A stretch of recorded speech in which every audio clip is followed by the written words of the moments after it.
And why do I point you in Ross from stand and face Jerusalem?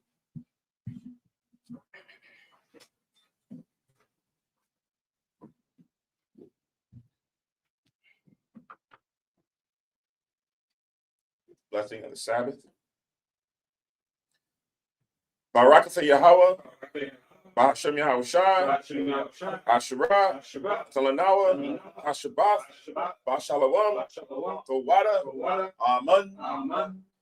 Blessed are you, Yahweh, in the name of Yahweh Shah, that gives to us the Sabbath in peace. Thank you, so be it. Nabiyah.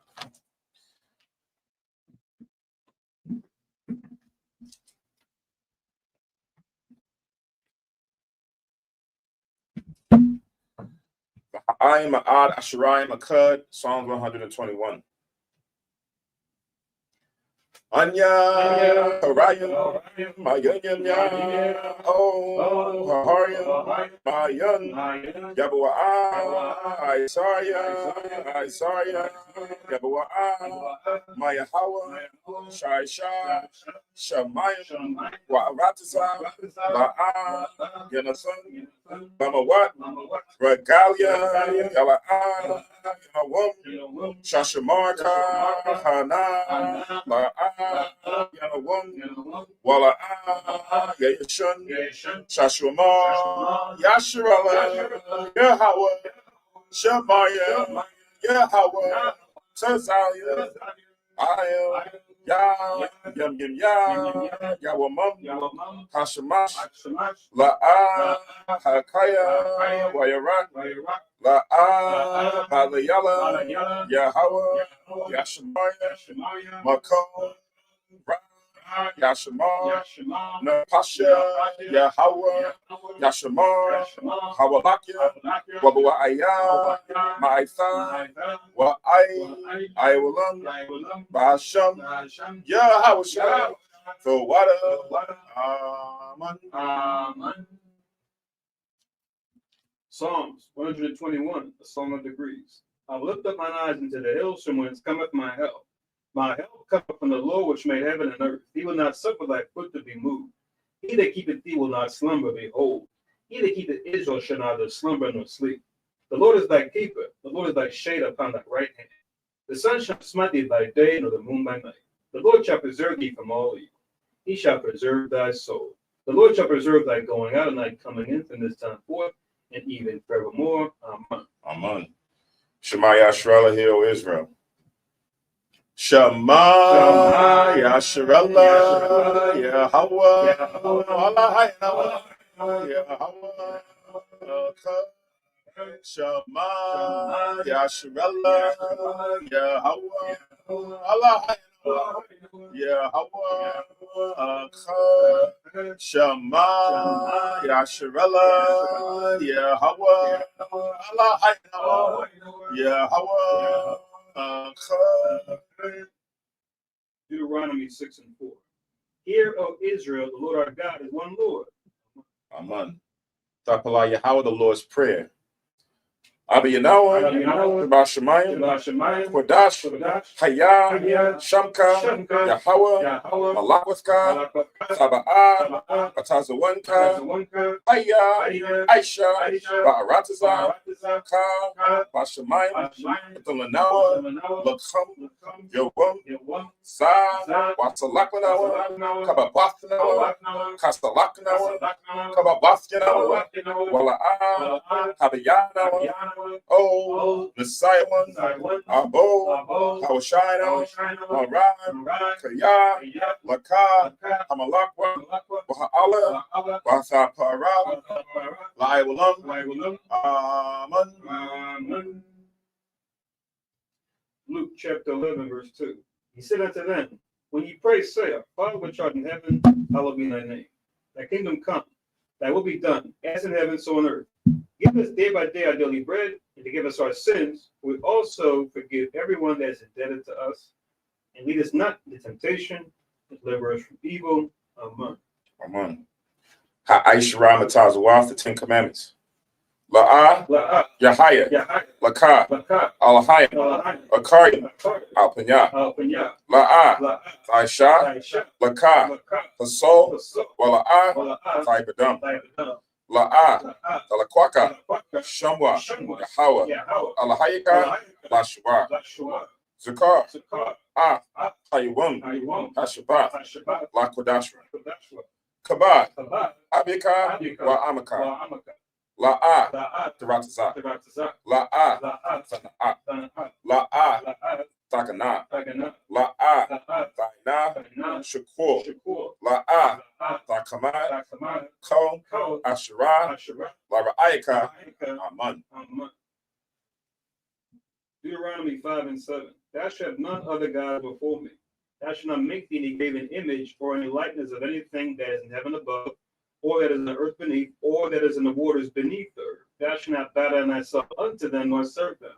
For I, the Lord thy God, am a jealous God, visiting the iniquity of the fathers upon the children unto the third and fourth generation of them that hate me, and showing mercy unto thousands of them that love me and keep my commandments. Thou shalt not take the name of the Lord thy God in vain. For the Lord will not hold him guiltless that taketh his name in vain. Keep the Sabbath day to sanctify it, as the Lord thy God hath commanded thee. 6 days thou shalt labor and do all thy work, but the seventh day is the Sabbath of the Lord thy God.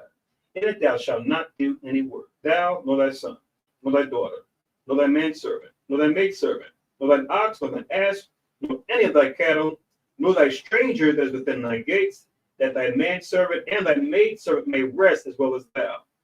And remember that thou wast a servant in the land of Egypt, and that the Lord thy God brought thee out thence to a mighty hand and by a stretched out arm.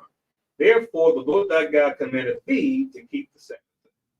Honor thy father and thy mother, as the Lord thy God hath commanded thee, that thy days may be prolonged, that it may go well with thee in the land which the Lord thy God giveth thee. Thou shalt not kill, neither shalt thou commit adultery, neither shalt thou steal, neither shalt thou bear false witness against thy neighbor. Neither shalt thou desire thy neighbor's wife, neither shalt thou covet thy neighbor's house, his field, or his manservant, or his maidservant, his ox, or his ass, or anything that is thy neighbor's. Amen. Amen. Yeshua, be seated.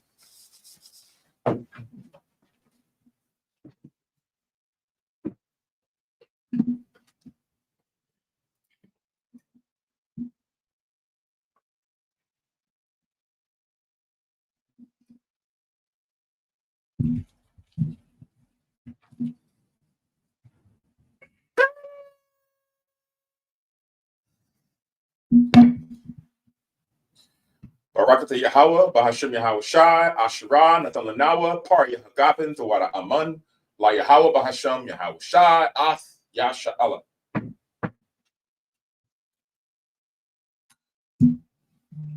English translation. Blessed are you, Yahweh, in the name of Yahweh Shai, that gives to us the fruit of the vine. Thank you, so be it.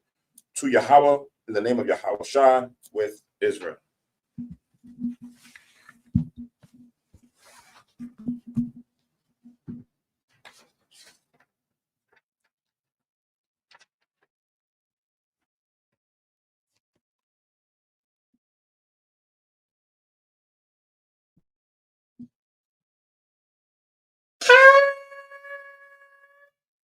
I put you on your rostrum, stand and face Jerusalem.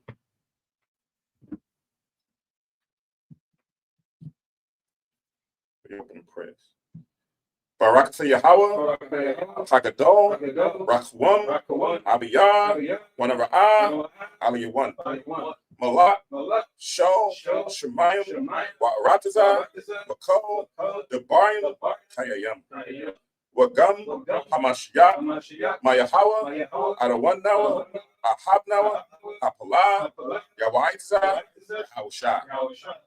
Zakar Yahweh, Baratazawan, Aika, Yasha'Allah, Izar Banah, Wasap, Yasha'Allah, O, Nanawa, Yum Yun, Aitha, Kayawamyam, Makodam, Baba Kusha, Shalat, Maika Allah, Wahatazawadat, Alahayim, La, Maganawa, Rapanawa, Washamar, Alnawa. Ba'akwar, Shalat, Aroka, Shal, Yahawashai, Lanawa, Alamadnawa, Rabin, Hakama, Zabawada, Wada'ai, Shal, Debarka, Bahasham, Yahawashai, Thawada, from God, Walam, Aman. English translation. Blessed are you, Yahweh, the great, merciful, mighty, terrible, most high power, King of heaven and earth, and all things living. And also the anointed from Yahweh, our Lord, our friend, the wonderful counselor, Yahweh Shai. Remember us, Yahweh, favorably, your people Israel. Help us build and gather Israel. Most high, we beg you, right now, like the days of old. Please send Michael and the righteous powers to protect us, heal us, and watch over us. Mainly send the spirit of Yahweh Shai to us, to teach us much wisdom, knowledge, and understanding of thy word. In the name of Yahweh Shai, thank you always and forever. So be it. Read the Hebrew only. Blessed are you, Yahweh, in the name of Yahweh Shai, that gives to us the law. Barak Yahweh, Bahashim Yahweh Shai, Asherah, Athalanawa, Hathawara. Blessed are you, Yahweh, in the name of Yahweh Shai, that gives to us light to see. Barak Yahweh, Bahashim Yahweh Shai, Asherah, Athalanawa, Awar, Awah. Blessed are Yahweh, in the name of Yahweh Shai, that gives to us the rams who want to call the people. Barak Yahweh, Bahashim Yahweh Shai, Asherah, Athalanawa, Koran, Ha'ayol, Lakorah, Ha'ain. Blessed are you, Yahweh, in the name of Yahweh Shai, that gives to us the olive oil to anoint Israel. Barak Yahweh, Bahashim Yahweh Shai, Asherah, Athalanawa, Hasheman, Zayath, Lamashah, Yasha'Allah. Shabbat. Be seated.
right. Shalom, shalom. Shalom. Shah Shabbat. Happy Sabbath to the brothers and sisters that's watching on the live stream, listening on the teleconference, the documents here in the school.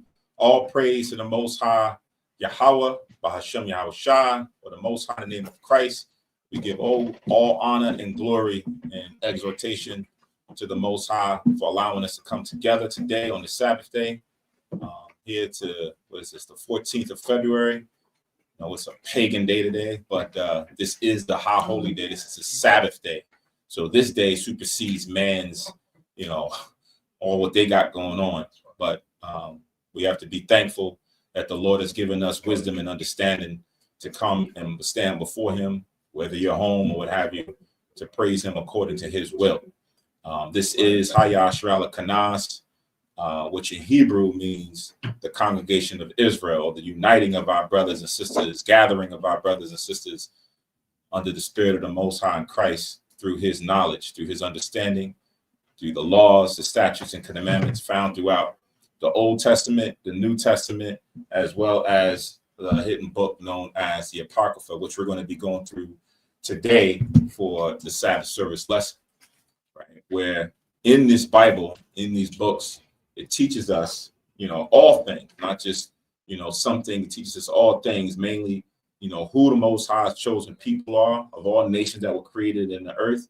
The Lord did choose one to be above all nations. He did bless them with his commandments, his wisdom, bless them with, superiority in different facets as it comes to, athletics, science, ingenuity, all those different things. The Most High gave gifts to this nation to be superior to other nations. I know that sounds kind of harsh to those because they told us that we're all equal. But when you look on the surface, right, we are not equal, right? As far as for our looks, as far as for our thought process and the customs and things that we keep, we're not equal. The Most High tells us in the book of Deuteronomy, the 32nd chapter, that he divided the nations up, right? He gave us our own locations to dwell in, and he gave one nation him, so to speak, right? Meaning we have the true understanding of the Most High. Who is the we, right? Those whose ancestors going back at least 3 to 4 generations on your parents' side, on your father's side, your father's side, because the man carries a seed, and this is how the Most High determines your pedigree or your lineage, through the seed of your fathers. Not to discount the mothers, not that they don't have a role, which they do. Women have a major role to play, but as it pertains to understanding your lineage, your pedigree, and from whence you came, the Most High tells us, like you read in Numbers 1:18, it comes from the lineage of your father, right? And if your ancestry on your father's side can be proven to be those who, in these last years, in these past some 100 years, ancestors who came over on the transatlantic or the sub-Saharan, participated in the sub-Saharan slave trade, right, who were oppressed throughout hundreds of years throughout the Americas as well as throughout Europe and other areas, then fulfillment of the prophecies that you read in the Bible, then you would be one of the 12 lost tribes of the nation of Israel, right? Primarily those who fit that description represents so-called Negroes, West Indians, Haitians, right? We call those like the quote-unquote Negro tribes. But then if you are the indigenous people who are spread throughout the Americas, North, Central, and South America, and even portions in Canada, the indigenous inhabitants of the land prior to the Spaniards, conquistadors, the Dutch, British, so forth and so on, coming over to the Americas and colonializing it, then you would be fulfillment of those prophecies and historical artifacts found throughout the Bible, linking up with modern day history in alignment. Then you would be also a part of the 12 lost tribes of the nation of Israel, right? So-called Native American Indians, Taino Indians, Aztecs, Mayans, Incas, right? All of these now known today as far as for the Puerto Ricans, the Dominicans, the Cubans, right? The Seminole Indians, all of these who now fit that description of those who were the indigenous people would be classified as one of the 12 lost tribes of the nation of Israel. Each tribe is almost like its own nation when you read it in the book of Genesis, but we all come under one. Also found in his Bible is the table of nations of other people. It's just not only one people that you read about in the scriptures. You read about the Europeans and how they became who they are today, going way back to a man named Esau. You read about the indigenous people of the continent of Africa, how they go back to a man named Ham and his descendants who became nations. You read about the East Indians, and you read about a lot of these people and their original biblical names, right? Arabs, Ishmael, right? Those people who are, come in that region in Asia, they would come out of Elam, right? And a lot of this trace, some of them know today that that's where they originate from, right? So a lot of information is not only just pertaining to one nation, it's all nations, but that one nation was given laws to govern them, right? To separate them, to make them holy, which is what found in the first 5 books at a good portion, but then also throughout what we call the Tanakh, as well as the New Testament and in the hidden books, right? There's a lot of laws, testimonies, and accounts, prophecies that gives us insight into history, current, and in the future of our plight here on the earth. So a lot of these things we read, we teach in classes on Tuesdays and Fridays. We go through 2 chapters on the Sabbath day, which is today, from Friday sundown to Saturday sundown. We come here in the mornings, Saturday mornings, to do a worship and prayer to the Lord. Hopefully while you're home, when we're doing the prayers, you could also find a place in your homes to face the east, like it tells you in the book of Kings, to face the east towards our homeland, right? To do the prayers, right? So just, we're not physically here. So if you're home, find where the east is, sun, where the sun, if you're here in the Americas, most definitely where, you see the sun rising, find that direction. And then you can also do your prayers.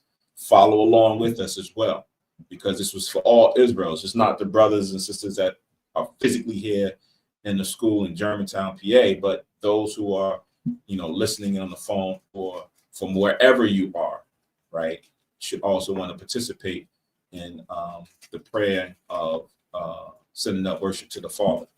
All right. So again, this is Hayashra Kanas. It's the Sabbath service. We're going to be in the book. I didn't even put the banner up, I think, for the other one, but we're going to be in the book of Sirach, Ecclesiasticus chapters 25 and 26. And then I'll see if I remember, I'll touch on a little bit about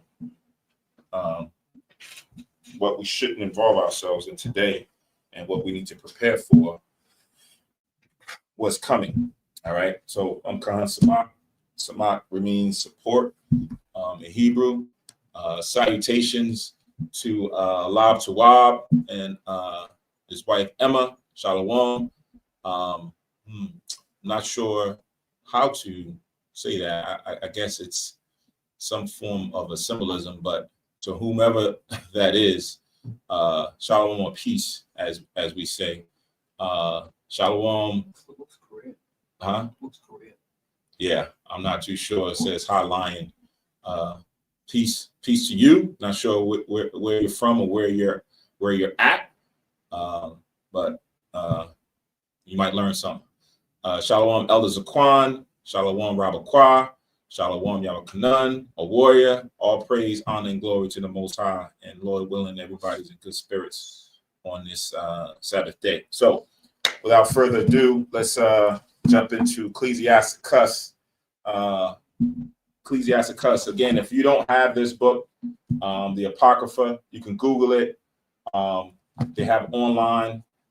I think we used to put. Let me see if I have it in. If it's in here, there was a link for newcomers. All right, I'll take this one. Give me 1 second. All right, this is one here. You can use this as a reference if you don't have an Apocrypha. You can use this link here to go online, right? And we're going to be in where it says wisdom of Jesus, son of Sirach. if you're following along in that list. All right. So we're going to be in the 25th chapter and starting at the first verse.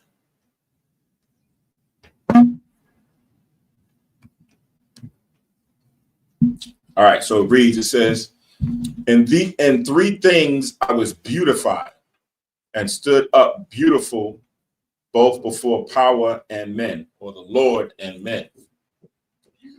The unity of brethren, the love of neighbors, and a man and wife that agree together, right? So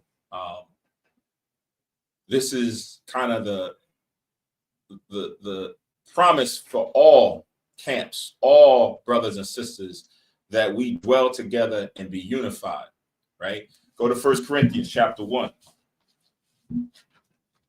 1 Corinthians chapter 1, New Testament. The great thing when you could be at an engagement, at a function, anywhere, and everybody's on the same page, same timetable. A lot of times that don't happen, where you have somebody who's a little bit off on their own doing some other thing, and they got another belief, or they want to do, take certain things in a different direction. No. 1 Corinthians 1 and 10, it says, now I beseech you, brethren, by the name of our Lord Jesus Christ, or Yahushua Mashiach in the Hebrew, that's his original name in Hebrew, that ye all speak the same thing, and that there be no divisions among you, and that ye be perfectly joined together in the same mind and in the same judgment, right? So how you handle situations, y'all even in tune on that. When something goes left, y'all, the judgment that comes from that, y'all on the same page. And no one is offended when the judgment comes, because that is what everybody had agreed to. Everybody is understanding. So the source of that comes from the Bible, right? Same mind, our mind has to be in tune or in line with the Most High and Christ, based on the laws and the statutes and the judgments and the testimonies that are found in the scriptures. That's where we draw from. So we all should have that complete understanding. When we are there, man, it's beautiful. You feel comfortable. You have no issues with someone, either trying to do something on the underhand, trying to undermine you, right? Trying to usurp authority over you, or we all on the same page. We understand hierarchy, we understand positions and judgment, everything. So that was what Paul wrote to those that was in Corinth, because that wasn't happening, right? Everybody wasn't on the same page. Everybody didn't have the same mind. Same thing, which is indicative today. But when it happens, man, it is beautiful to behold, right? To see. And that's what's being conveyed here. And these things, when the unity of brethren happens, when the men are all in alignment, guess what? It'll trickle down to the women, trickle down to the children, right? When you have that love of your brother, love of your neighbor, you're now really working in the image that the Most High Christ wanted us to have. Like what you mentioned, it's the same what in Corinth, kind of what we have today. Some say, I want to follow this one. I want to follow Paul. I want to follow Peter. I want to follow Apollos.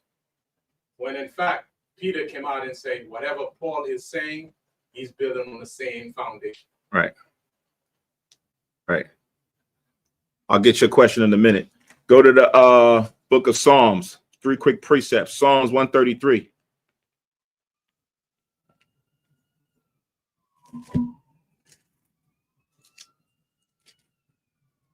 Psalms 133. We all know this one. And 1. Behold, how good and how pleasant. Let's go by. How good and how pleasant it is for brethren to dwell in unity. It is like, or comparison to, the precious ointment upon the head that ran down upon the beard, even Aaron's beard that went down to the skirts of his garments. Right. So when Aaron was getting anointed from the other priests, it ran down. Right.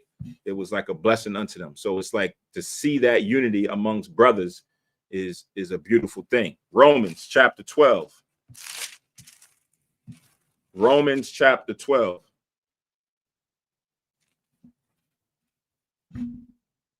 Brother said, why would anyone study the Apocrypha? This is why this was highlighted in the Bible. So we read in 1 Corinthians 1 and 10 that there be no divisions, that we all in the same mind, right?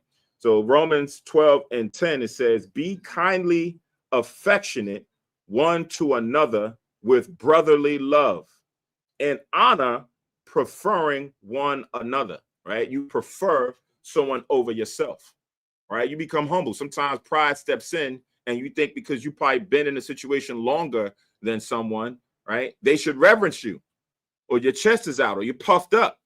But here, you're kindly affectionate one to another with brotherly love. The same desires that you have for yourself, you have for other people, and you would prefer that even over yourself.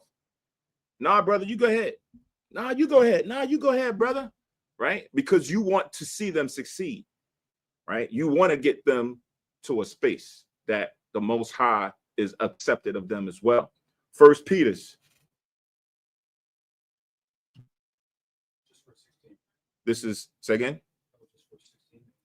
No, that was Romans 12 and 10. Yeah. And then another one, I'm going to go to First Peter's. First Peter's.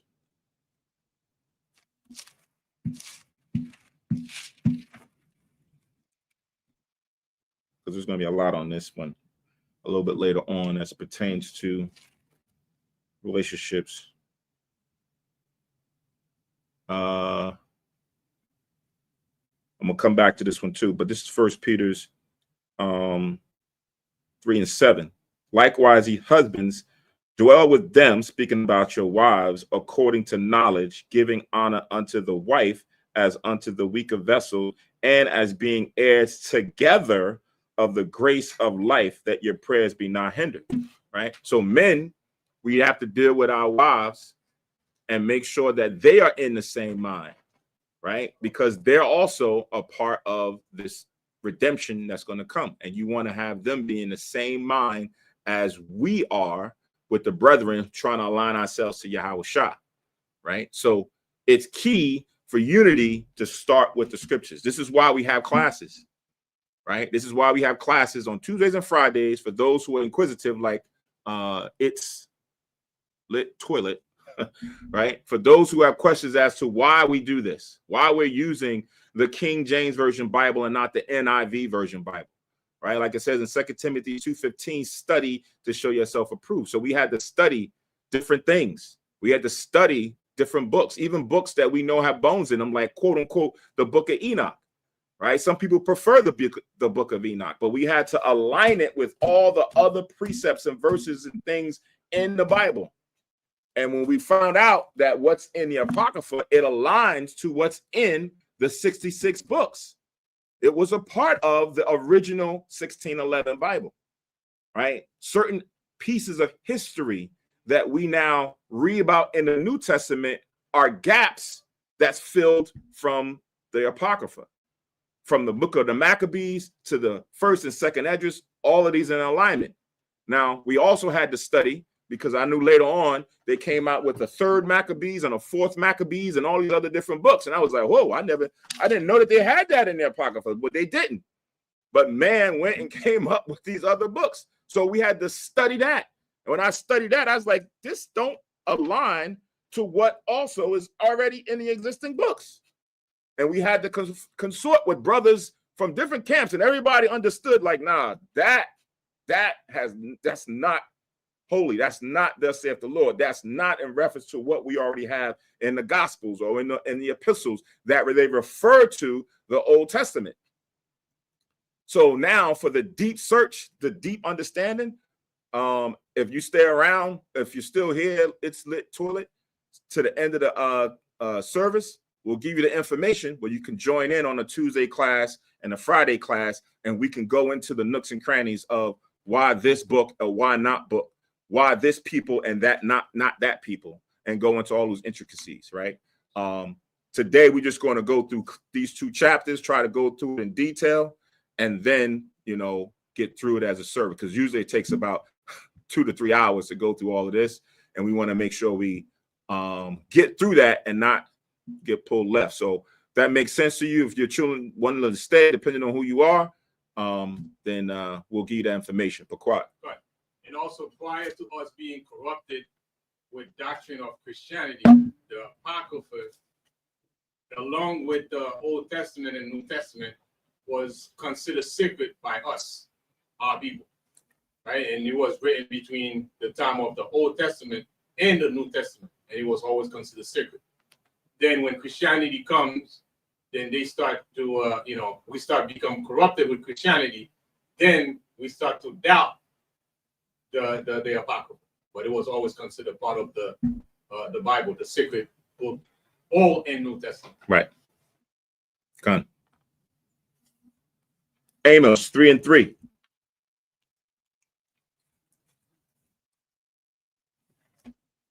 Amos 3:3 says, "Can two walk together except they be agreed?"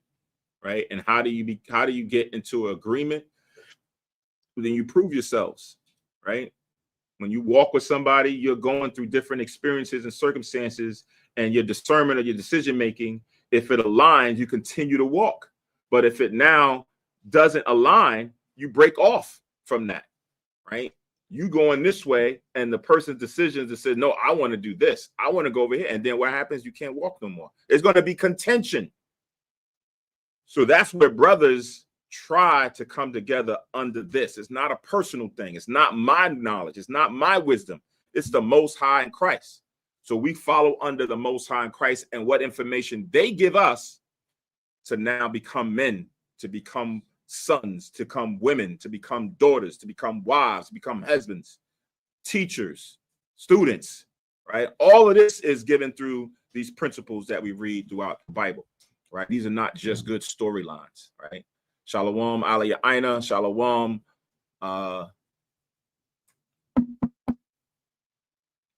yakazakala, called a brain freeze. All right, so let's go back to Ecclesiasticus chapter 25, and we're at verse 2. It says, 3 sorts of men my soul hateth, and I am greatly offended at their life. A poor man that is proud, a rich man that is a liar, and an adulterer that doteth, right?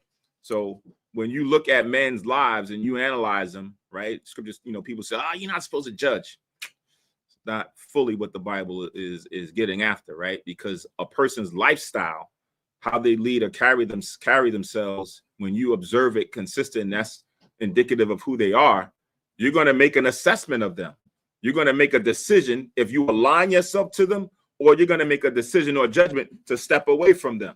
You may rebuke them, you may try to correct them, but you're going to make a thought decision off of that, a judgment of how you carry yourself or move around them in certain spaces. And this is indicative of what someone would not like to be around, right?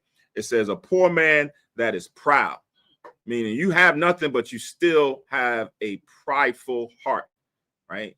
You think it's almost like when people say,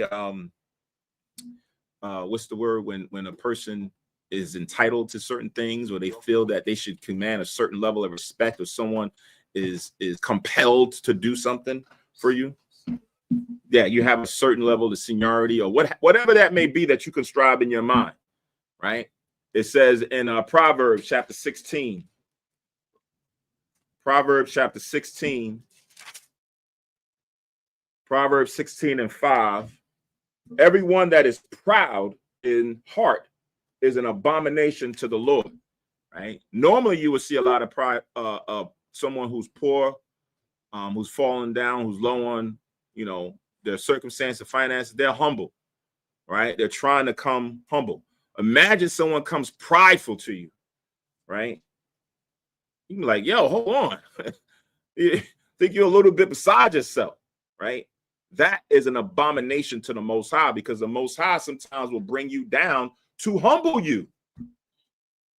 A lot of times, certain circumstances, well, let me say a lot. Sometimes circumstances happens to an individual as a form of humbling, right? You probably carried your life where you were prideful, and the Most High had to take certain things away from you, bring you down to humble your spirit. And then if you don't take that correction, you're still prideful. The Most High says that is an abomination. It says, though hand join in hand, he shall not be unpunished, which is going into, that's a double meaning in that verse, right? Because the prideful person that is speaking about in this verse pertains to a certain people. And a lot of times people join hand in hand with them. Most High are going to judge them. But the overarching context is pride is an abomination to the Most High, and an individual should not have those practices. Go to chapter 12. Go to chapter 12 and verse 22. Lying lips are an abomination to the Lord. Abomination, like you have something that might be detested, like, I got a problem with that. Like, I don't like when you do that. But then when it becomes an abomination, it's like you utterly detest it. Like it's like, people have pet peeves, right? A pet, like somebody that is irksome. It's like, yo, stop, I gotta leave because I hate what you're saying or I hate what you're doing. That's how the Lord views certain things that we do, right? Whether it's lying or you become prideful, entitled, or whatever, the Lord says in an abomination. But they that deal truly are his delight, right? You got to be fair. You got to be on the up and up, right? Today is hard in this society because society breeds, it teaches you indirectly how to lie, right? And you don't realize it. Like, for instance, we just talking before the service, we was talking about, advancement and using technology and certain things. But like when you go for a job and they say you got to get your resume done, you are taught to lie on your resume. It's just a little old white lie, right? Change your resume up and just put certain things in there to cater to what they want, right? Just spice it up, buff it up, like change. Like, yeah, but I never learned that. Did you ever watch it on TV? Yeah, I did. Okay, you learned it. Put it on there. You're like, really? That's how this works? Yeah, right? And indirectly, when those things continue to happen around in your space, time and time, day in and day out, then you start to become that. But the Lord says that's an abomination. And if you deal truly, who knows if you're truthful, right? Expand your truthfulness, like work on expanding your qualities as opposed to bringing in something else that you really never did. And maybe the Most High do a work for you because you're trying to be honest and sincere and truthful. Resume catfishing. Done. Last week I was talking to one of my customers. He said he got a job. And I said, how did you get this job? He said, man, listen, I told him I haven't done this before, but I'm willing to learn. Right. He said, all right. Right. They said that's how they give him. Right. They said, I don't like when you tell me you do this and we put you to the test. And you don't do it. Find out you can't do it. Right. Waste our time and you think you be slick. Where's the program book? Right. Computer expert with the program book. Kind of then it says that last precept, and an adulterer that doteth, right? So doteth means showing excessive, foolish, or unhealthy fondness, affection, or obsession towards something or someone, right? Often implying a loss of sound judgment. So here it is, someone who's an adulterer and is somewhat prideful about it. He's bragging about it, right? So you've committed the sin and you're bragging about the sin, right? That's a person. You got one and then you did the two, put them together. A person would hate that, right? Go to 2 Corinthians chapter 12.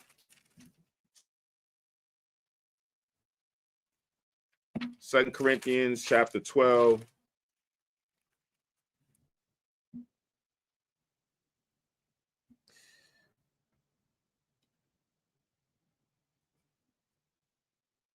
I'm going to start at 20.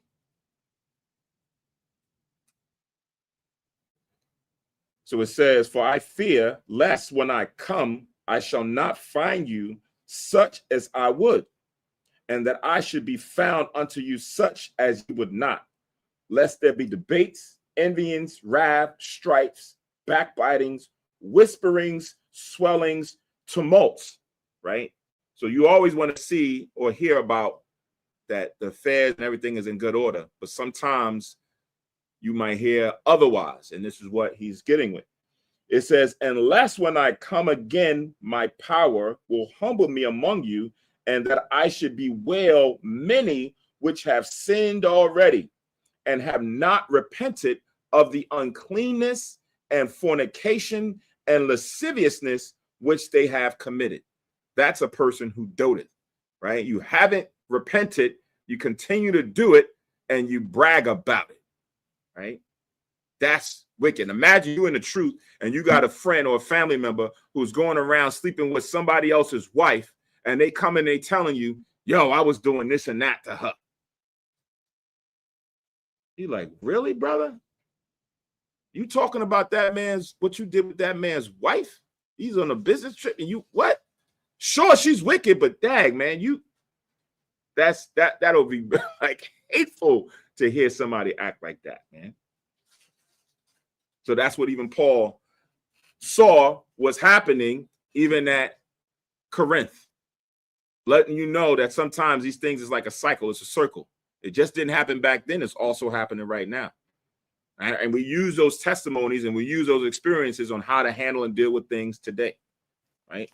All right, so let's move forward. Let's go to back to Ecclesiasticus chapter 25.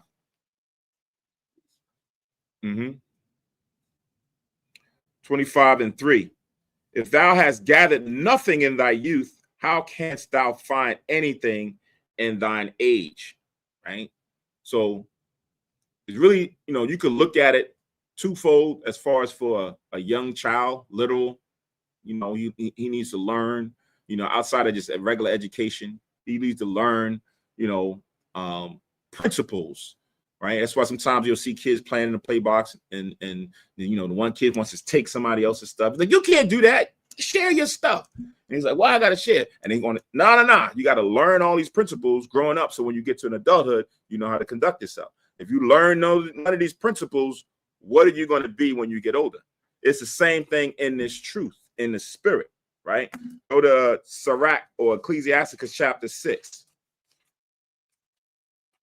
Ecclesiasticus chapter 6.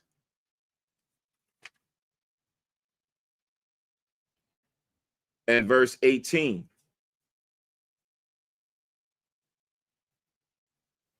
My son, gather instruction from thy youth up, so shalt thou find wisdom till thine old age. Right? If you're not gathering up the instruction, these principles, these testimonies, if you're not putting them to action, meaning executing them when you go out there in the world, you read about it, it's good, I got to understand it, but when you go out there, you don't execute. You still go and do your own thing. Then you really haven't learned anything. You're not going to retain that knowledge. You're going to be acting on your own understanding instead of what the Most High showed. So that's what the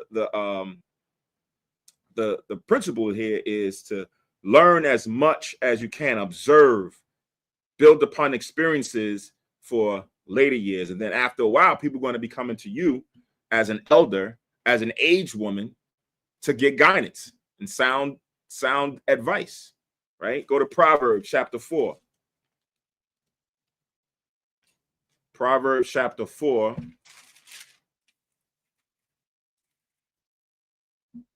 And verse 10.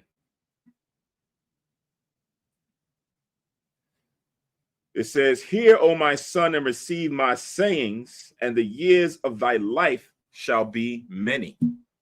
Right? So even age, sometimes length of years, comes from wisdom, right? Comes from your actions. Even in the commandments, when it talks about honor thy father and thy mother, that thy days may be long upon the land or the earth that the Lord giveth thee, there's understanding and honor. How do you honor your father and your mother so that you can have long life? Even if you may have an illness or certain thing, how do you honor them? What does that mean? That comes from studying these principles to get what the true meaning means, right? Because we read in the gospel, it says, if you don't hate your mother and father more than me, you ain't worthy. It's like a contradiction. On one hand, you tell me to honor them, and on another hand, you say I'm supposed to hate them. I'm confused. This is where you come and you get the instructions from the youth up, to understand when you get older what that truly means. All right. So going back to Ecclesiasticus chapter 25 and verse 4, it says, "Oh, how comely a thing is judgment for gray hairs, and for ancient men to know counsel." Right. So once you start from young and you get old, man, it's a beautiful thing when you can go to a elder statesman, man or woman, in this truth and get sound judgment. Right. There may be something that may be hard for you. You're battling with, you're struggling with it. You send a text or you give a call, yo, I got a problem, I'm trying to overcome this demon, or I can't figure out this breakdown, or I'm having a problem at work, and that person can give you sound advice and judgment. It says, "Oh, how comely a thing is judgment for gray hairs, and for ancient men to know counsel." Right? It's good to have men and women around like that, because without it, you kind of be searching, right? You kind of be aimlessly going about making your own thoughts. But the Lord has these teachers. He has these men spread out. He said they're not pushed in corners no more. Now they're right there in front of you where you can go and ask these questions and get these answers. Verse 5, "How comely is the wisdom of old men, and understanding and counsel to men of honor." Right? So a lot of times when you look at age, you think age, attributes to wisdom in anybody. No, right? Wisdom comes from, understanding these principles and then executing it, right? You have to be a man of the Most High to receive the just due honor that is really attributed to what you read in the Bible. Go to Wisdom of Solomon, chapter 4.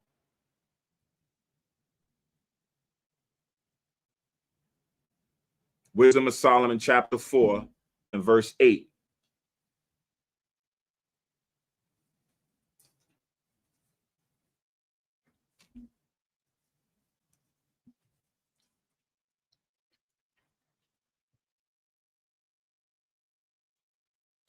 Wisdom of Solomon, chapter 4, and verse 8. "For honorable age," keyword is honorable, "age is not that which standeth in length of times." You could be 96 years old. Somebody made it 102 years old. Doesn't make them honorable to the Most High, right? It says, "Nor that is measured by number of years. But wisdom is the gray hair unto men, and an unspotted life is old age," right? So to get that honor in your old age, you have to live an unspotted life. What does it mean to live an unspotted life? Sins, transgressions, and iniquities are like spots in your life, right? They go against you. So now you need to understand, well, what accounts to a sin? What is an iniquity, right? If I eat bad things, if I'm saying that today on so-called Lupercalia, Valentine's Day, I'm going to go get chocolates to go out here and do what? Sex this woman, because that's for the men. That's what I want, right? I'm going to get a teddy bear. Like the brother said, they got teddy bears all day long on the corners. I'm going to go get me a teddy bear, a box of chocolates, and give it to somebody, take her out to a little thing. And what do we expect? A little something, right? An honorable person knows that that's not what we would want to do, because the law tells us how women should be.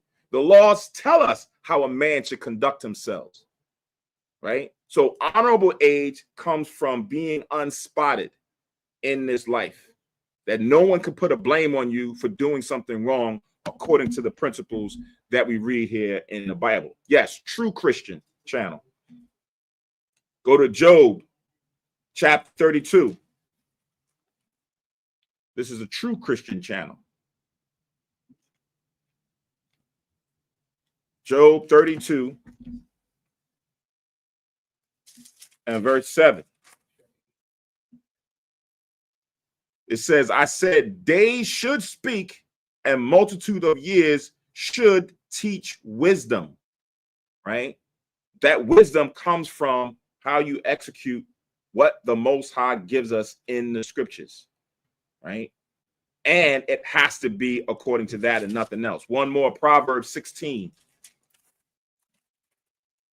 So just because they old don't mean that they got wisdom. Wisdom comes from here. Proverbs 16:31. The hoary head, or that old gray hair, right? The hoary head is a crown of glory if it be found in the way of righteousness, right? If it be found in the way of righteousness. That old man, that old woman. Romans 10:5 tells you righteousness comes from the law. Moses taught us that from the beginning. The laws came from the Most High God to keep us unspotted from the world.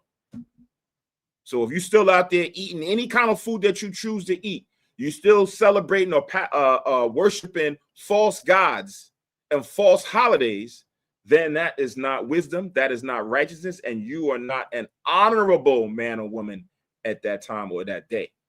One more, 2 Maccabees. Again, for those who don't have the Apocrypha, which is a part of the original Bible, King James Version Bible, I put the link, if you scroll up, to where you can go and read along. 2 Maccabees chapter 6. Honorable men, 6:23. It says, but he, speaking about Eleazar, who was being seduced to put out an image that he was eating clean meat as opposed to wicked, abominable meat or food. They wanted him to be set as an example that it would cause other people to eat swine's flesh, so to speak, right? And he didn't want to do that.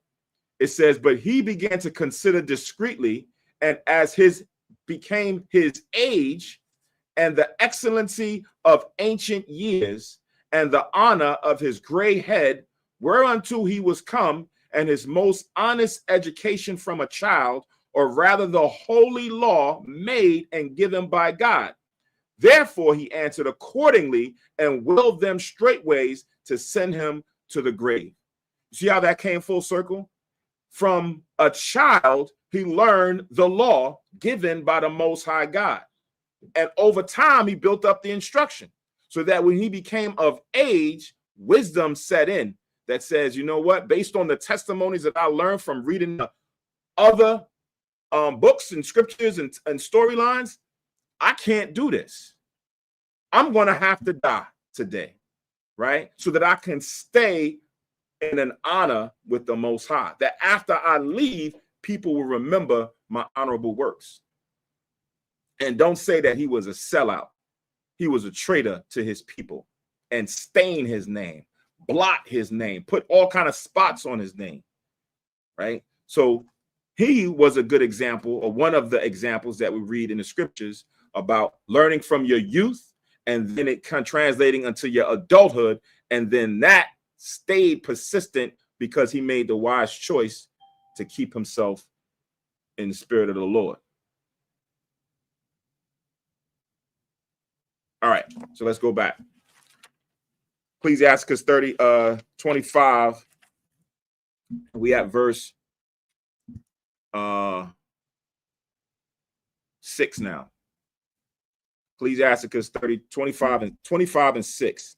It says, much experience is the crown of old men, and the fear of God is their glory, right? Continuing on in that theme that when you get of age with the instructions, you gain experience. Go to Romans chapter 5. Romans chapter 5.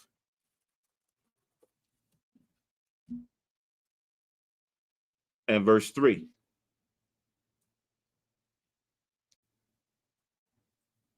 Romans 5:3 says, and not only so, but we glory in tribulations also, knowing that tribulation worketh patience, and patience experience, and experience hope, right? So that's the cycle. You're going to be put into certain situations or circumstances to make decisions, right? You're going to catch hell or go through whatever that might not be seen reasonable for the moment, but it's a test. The Lord is testing your faith to see if what you read, what you were taught, you digested it and you understand it, and now you got to apply it. And then once you do that, it says it's going to work patience, because they're going to continue to happen. It's going to continue to come, but you're still working with the Lord. You're still in favor. You didn't leave this. You just says, nah, I can't take this no more. I'm out. Right? It was much better when I was into the modern day, the other Christianity, when they were teaching that other Jesus. When I was in the Baptist church, when I was in that, it was fine. But now I'm trying to walk this walk of what I read in the Bible. Man, it ain't all that easy. I don't know if I can stand this. But if you're sincere, it'll work patience in you. And then from that patience, what it says, experience. And then that experience will become the crown on your old head, right? You get a spiritual crown resting on you. All right. So let's go back. Ecclesiasticus chapter 25 and verse 7 now. Again, for those who just joined, we're going through 2 chapters in the Apocrypha, chapter 25 of Ecclesiasticus and chapter 26, verse by verse. Verse 7. There be 9 things which I have judged in my heart to be happy, and the 10th I will utter with my tongue. A man that hath joy of his children, and he that liveth to see the fall of his enemies, right? Children, raised up properly, can be a good portion to a man and a woman. Go to Psalms 127. Says it a little bit more eloquently here. Psalms 127 and verse 3. Psalms 127 and verse 3. Lo, children are an heritage of the Lord, and the fruit of the womb is his reward, right? To bring in another generation of followers of his will, right? Especially if they understand the will of the Lord. They can become a heritage to his name. It says, and the fruit of the womb is his reward. It says, as arrows are in the hand of a mighty man, so are children of the youth, right? So now you have, a weapon to carry on, to fight against evil, to fight against wickedness in your kids, that they're going to continue the standard, right? So that can become something that will be happy to any nation or any people, any tribe, any family, to have that continue on, where you can look and see, man, those are, upstanding children. Their reputation precedes them, even because of their parents. Go to 29, Proverbs 29. How does that happen? Proverbs 29 and verse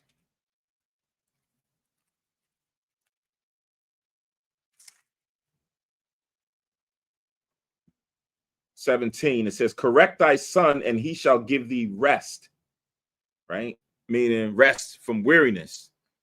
Imagine you got a disrespectful child, a wild child that's out there. You get no rest because your thoughts is going to be on, what are they doing now? To get that call that they locked up. Somebody told me they seen them out there doing this or that, right? But if you correct them at the time when they need correction, and he shall give thee rest, and he shall give delight unto thy soul.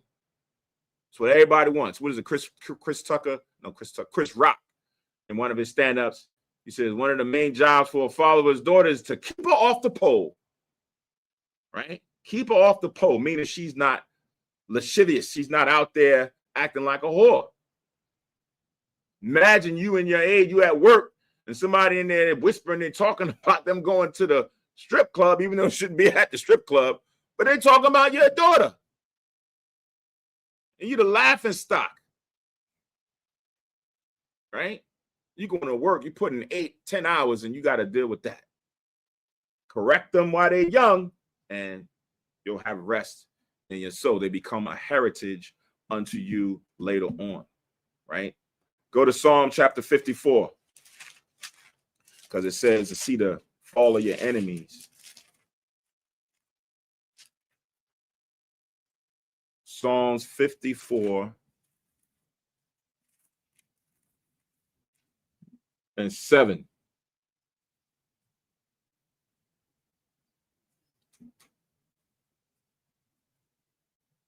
Actually, I'm going to start at 1. It says, save me, O power, by thy name, and judge me by thy strength. Hear my prayer, O power, give ear to the words of my mouth.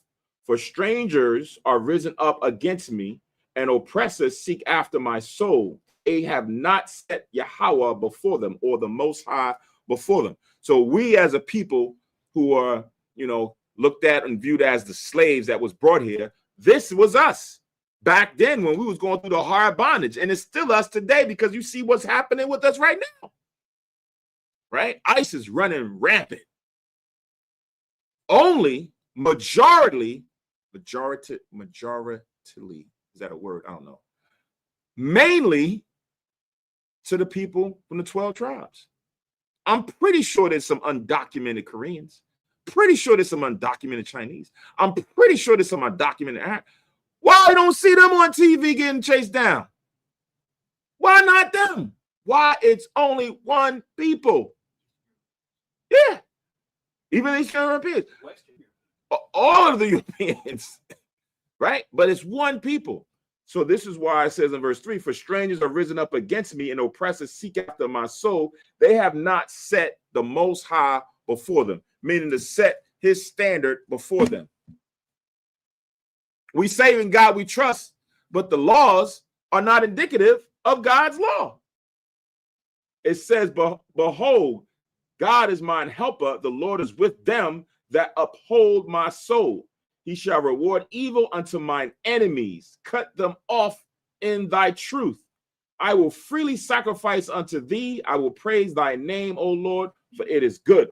For he hath delivered me out of all trouble, and my eye have seen his desire upon my enemies. Meaning the Lord is going to have judgment against the enemies of his people as they pray to him for justice. Because the people who are the oppressors don't have the Most High set before them, right? To judge with equity or to judge righteously, right? So the Most High and Christ have to intervene at the said time, all right? So let's go back. Ecclesiasticus chapter 25, we have verse 8. Well is him that dwelleth with a wife of understanding, and that have not slipped with his tongue, and that have not served a man more unworthy than himself. Man, that last one hit hard. That you serve someone more unworthy than yourself, right? Man, that's hard to deal with, right? You at your job or you somewhere, and your boss or your supervisor is a fool, a literal fool. And you a man or a woman of wisdom, some sound mind, and you have to answer to that person. They're making irrational, wild decisions. And what can you do? Right? Unless you find another job, unless you put yourself in another position, you're going through some craziness. But it's well if you dwell with a wife with understanding, and you don't slip with your tongue, and you never put in position where you have to serve somebody unworthy than yourself. Right? That's living in peace. The first part with the wife we're going to get to as we read later on. I think there's going to have a lot of precepts pertaining to the wickedness of a woman or wives themselves. But it's just letting you know before you enter into certain things, think before you make irrational decisions, right? Discern the environment, discern the woman, discern the circumstance where you don't slip with your tongue. Right? The tongue is a powerful weapon. Very powerful. Don't let no one fool you. Sticks and stones may break your bones, but words will never hurt you. It's a lie. That's a lie. Words cause a lot of harm, danger, start wars, right? Which leads to death. So you try to be very careful with your words. Verse 9. Well is him that hath found prudence, and he that speaketh in the ears of them that will hear. Right? It kind of reminds me sometimes you teaching wisdom, and you may have a small audience. The majority of people rebuking or scoffing. They don't want to hear sound doctrine. Well is him that have found prudence, who've made the wise decisions and choices to do that which the Lord have asked, and he that speaketh in the ears of them that will hear. Right? It says, oh, how great is he that findeth wisdom, yet is there none above him that feareth the Lord.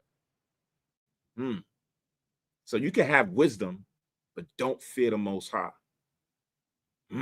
Interesting, right? You could be in these different camps. You could be in these classes, following the principles, but you really don't fear the Most High, right? You just here because you see the nice place to come hang out, right? Or amongst the body, amongst the brethren and brothers and sisters, you do it out of show. But when the time comes, when tribulation and what have you does come, you really don't fear, right? When you're questioned about why you're serving this, you conceal and you hide. You don't want to come forth and say that this is the right way, that I'm going to do this even though they don't approve. You don't fear the Most High. You fear man. That was King Saul's downfall. He feared the people and didn't fear the Most High. Even though he knew what right and wrong was, he feared the people over the Most High. Why? I was going to say, which is the foundation.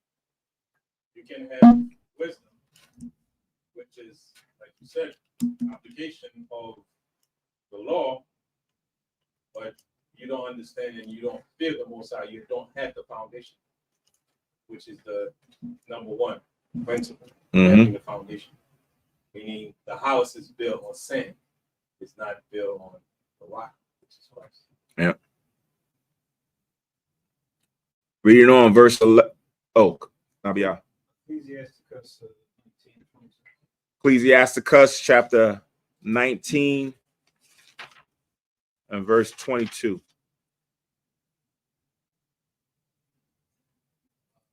Sorry, 24. 24. We see that small understanding and fear of God is better than to have much wisdom and transgresseth the law of the Most High.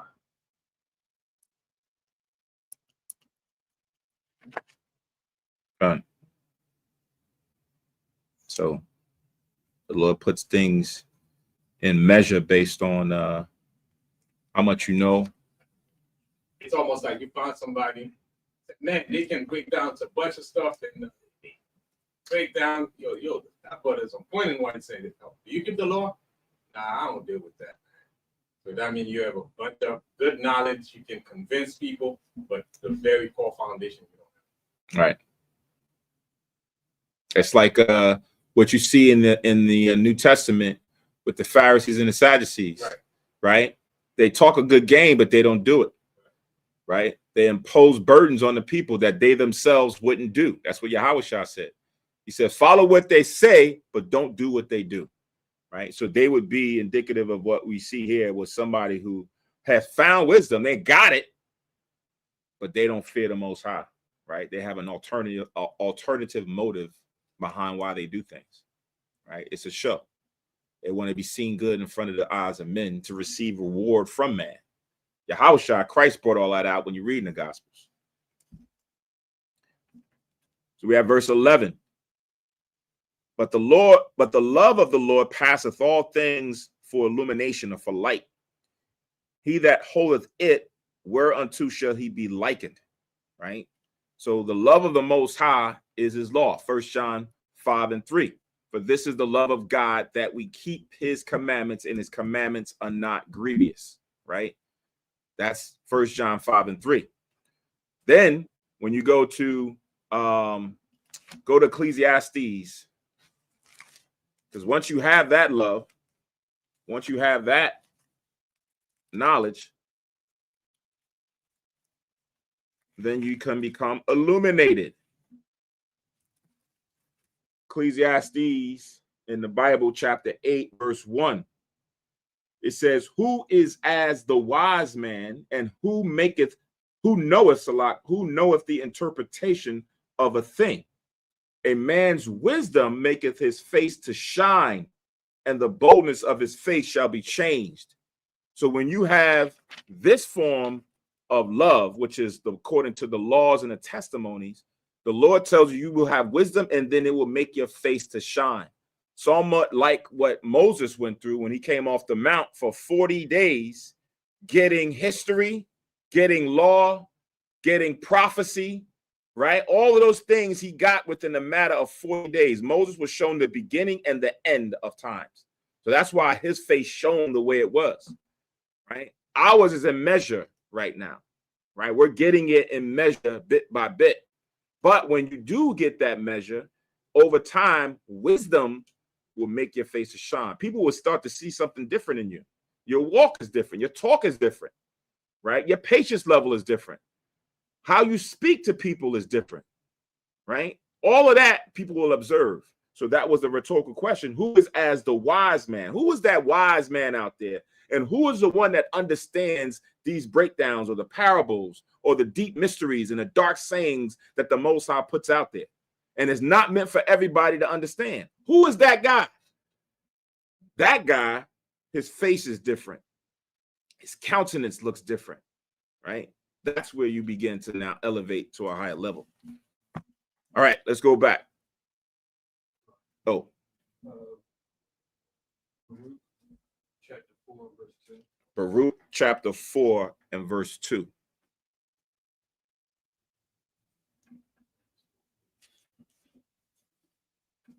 That last, I guess, when you speak in Kahanabiya, I got to probably speak up because I see. So this is Baruch chapter 4 and verse 2. Turn ye, O Jacob, and take hold of it. Walk in the presence of the light thereof, that thou mayest be illuminated. And also you can write down Sirach chapter 1, starting at verse 8 on down. He'll give you all the breakdowns of fear, fearing the Most High, what it will do for you. Okay.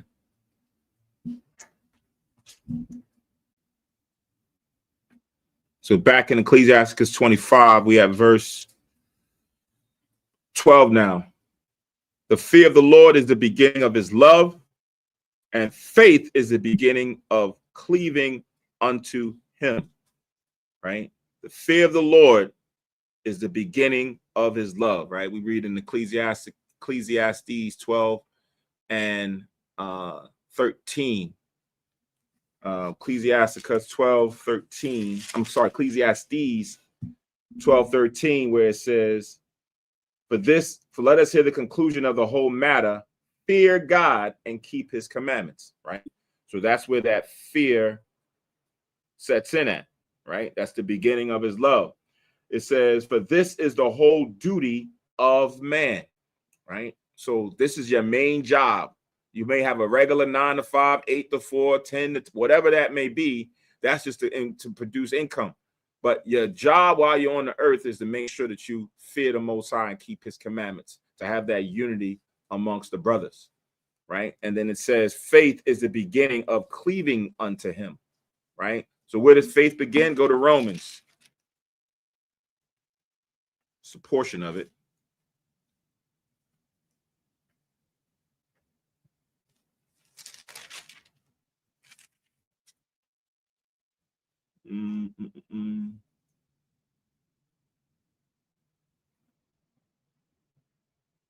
Thought it was in Romans. Is it Romans 8? Faith by hearing.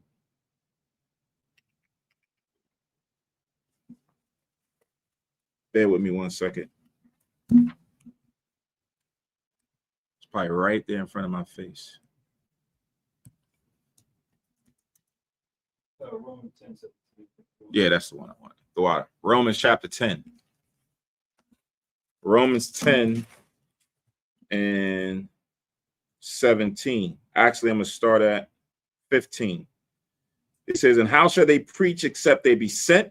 As it is written, how beautiful are the feet of them which preach the gospel of peace and bring glad tidings of good things. But they have not all obeyed the gospel. For Isaiah saith, Lord, who have believed our report? Right? So when the gospel, the good news, the good tidings has been taught, everybody don't believe the word. So the word is where you're going to start building your faith. It says, so then faith cometh by hearing, and hearing by the word of God. So that's what Isaiah was questioning. Lord, who have believed our report? The report came from the words of the Most High, the prophets and the experience that they was teaching the people. Today, we come back and we start reading these, and some people are like, nah, I don't believe that. I don't think we should be still doing that. Not my God. That's not my Jesus. The color don't matter. This don't matter. You start going to this other stuff. You don't have faith where it should be. You got faith in other things. Kind of like when you read in Isaiah, who have believed our report, right? Believe is more so like it's the gate, it's the starting point, it's the opening door, right? If they don't even believe, then we don't even have a starting point. Mm-hmm. Then faith is when you believe. Now you start trusting in what you believe. Trusting on the Most High. Yep. Continually. Right. So reading on Ecclesiasticus chapter 25, we at verse 13. Give me any plague but the plague of the heart, and any wickedness but the wickedness of a woman. Right? Man, right? Give me any plague but the plague of your heart, which is your mind. Imagine that when you lose your mind, you bug out, right? You don't have your wits about you. You can deal with a lot of things, you know, certain illnesses and diseases, certain pains of the body. But when your mind is lost, when you bug out, sometimes you may see people who out there, they just talking out of their mind. The Most High probably put a curse on them where they're hearing spirits and they're battling, arguing with certain things that they don't have sound. You don't want that, because then you're fighting against yourself and you're not able to make true discernment of how to walk in the Most High. And then it compares or parallels that to any wickedness but the wickedness of a woman. Man, right? We talk about Malachi with, you know, the border of wickedness being Esau, right? And that's bad. But to have that type of wickedness in your house, if you're dwelling within your people, to have wickedness like that comes, you don't want that. I'd rather deal with that wickedness that came from Esau, because I know that the Most High is already giving a judgment on that. I already know what types of things he's going to be doing. I'm reading about him. I kind of know his actions and his intent. But the wickedness of a woman, man, they become erratic sometimes. It comes from all different angles. Sometimes you see it in movies and things. Sometimes you sleep. You got that type of energy in your household. You sleep, she up, just looking at you, contemplating certain things that you're gonna do. You turn over, wake up, what the heck? It's like, yo, I don't know, man. There's no peace, right? So the wickedness of a woman, man, it could be. I see certain things on social media, man. I'll be like, oh my gosh, this is just hard to watch, hard to see. Yeah. Or a whole bunch of other. I seen one time a brother was going through something with his rib, and he came home. He had all his clothes on the floor, and she went and cut holes in every piece of uniform and everything he had that had. So now when he went to work, it was all holed up. Right. And it's like little things, like how they said 6 million ways to die, or you die by 1,000 cut. Like that could be that. Remember when Dr. Dre was divorcing his wife? Mm-hmm. And she was going to the bank and taking a large sum of money. Right. Just pulling money from everywhere. Because you still might have some level of trust. You still might still have some level of care. But man, that could go crazy. Now, the wickedness of a woman is on a high. When we read later on, like you read in Proverbs 31, we was talking about it this evening in the class. There are righteous and virtuous women out there, But the bad apples, there's a lot of bad apples that spoil the bunch. So sometimes when people speak about women, they speak in holistic terms where it's like, yeah, women could be this. It's not to say that all women are like that. Not to say that they're not women who, there's some women who are not in the truth that still have some form of decorum and morality about them. I said this last night. I kind of liken it to those who was like disciples of John, but they didn't fully understand Yahushua. They got to a certain level, but they needed the extra to bring them full, to make them whole. You have some women out there, or like Ezekiel 9:4, those who sigh and cry out for the abominations that be done in the midst thereof. Right? I see some sisters said, brothers, don't go out there and do that for these women. Don't do this. You like, dang, this sister here is, she got a little knowledge behind her. Right? She may not understand the dietary laws fully and so forth and so on, but she has certain measure. So you have that out there, but there's a lot that overpowers that, right? So as we read on, we're going to get into that in 3/4 of this. You have something else, Yawakanan?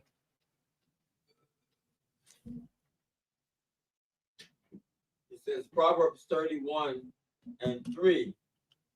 It said, give not thy strength unto woman, nor thy ways to that which destroyeth kings. Meaning? Yeah, give not thy strength to a woman. What does this mean? Don't let her have so much power over you. Right. So when her wickedness comes, she just want to destroy you and take, half of what you have and all of that stuff, and just ruin you completely. Right. Not only half of what you have, is that she knows all your secrets on how to take you down.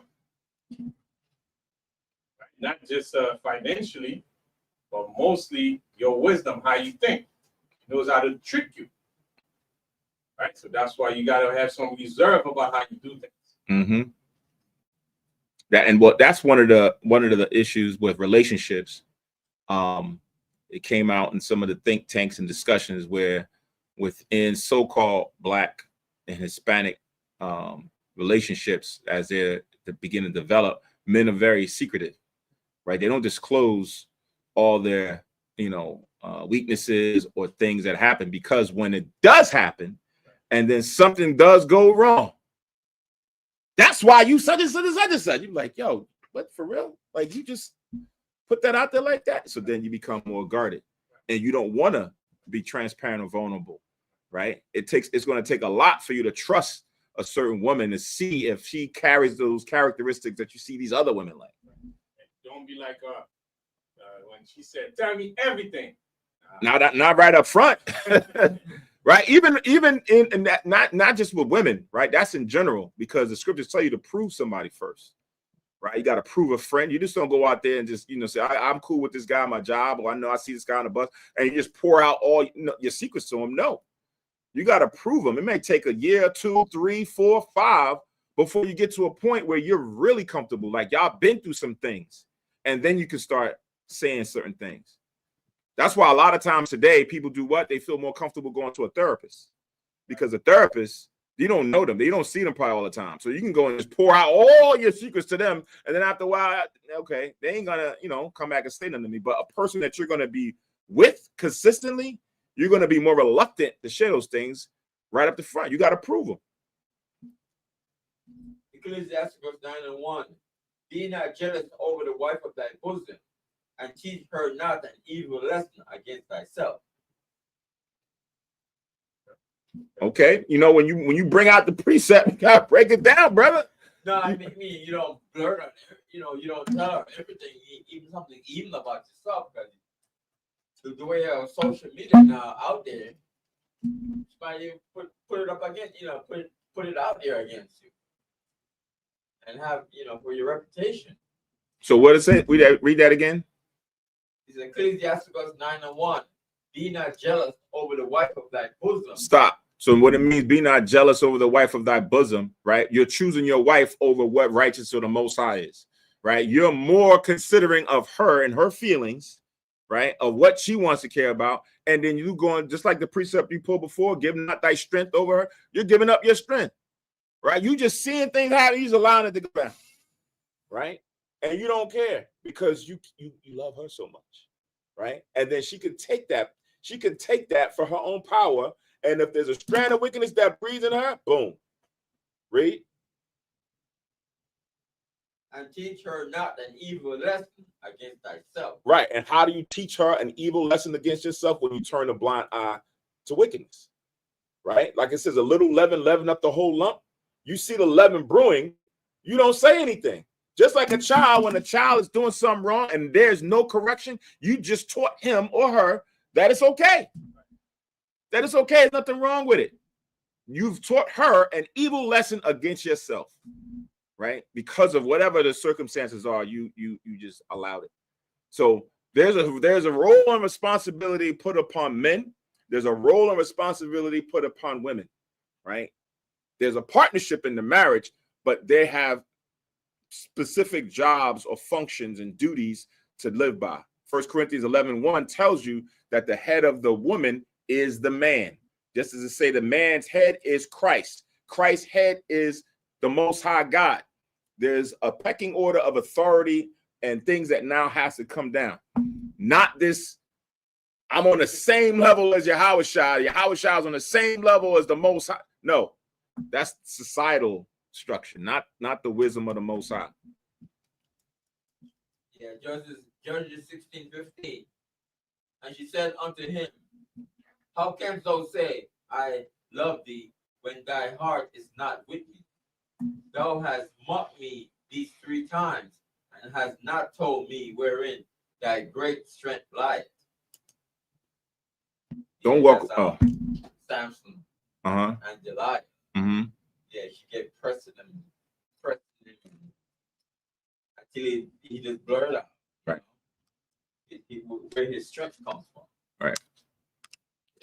Which, in all actuality, the strength technically didn't come from his hair. But again, it was like a token between him and the Most High. But the strength came from the Most High. It's a gift. Yeah.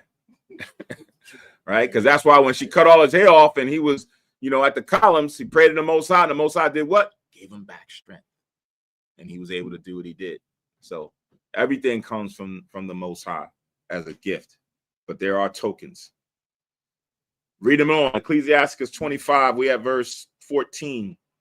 It says, in any affliction but the affliction of them that hate me, and any revenge but the revenge of mine enemies. Right? Go to First Chronicles chapter 21 with this affliction and this revenge that comes from your enemies. First Chronicles chapter 21.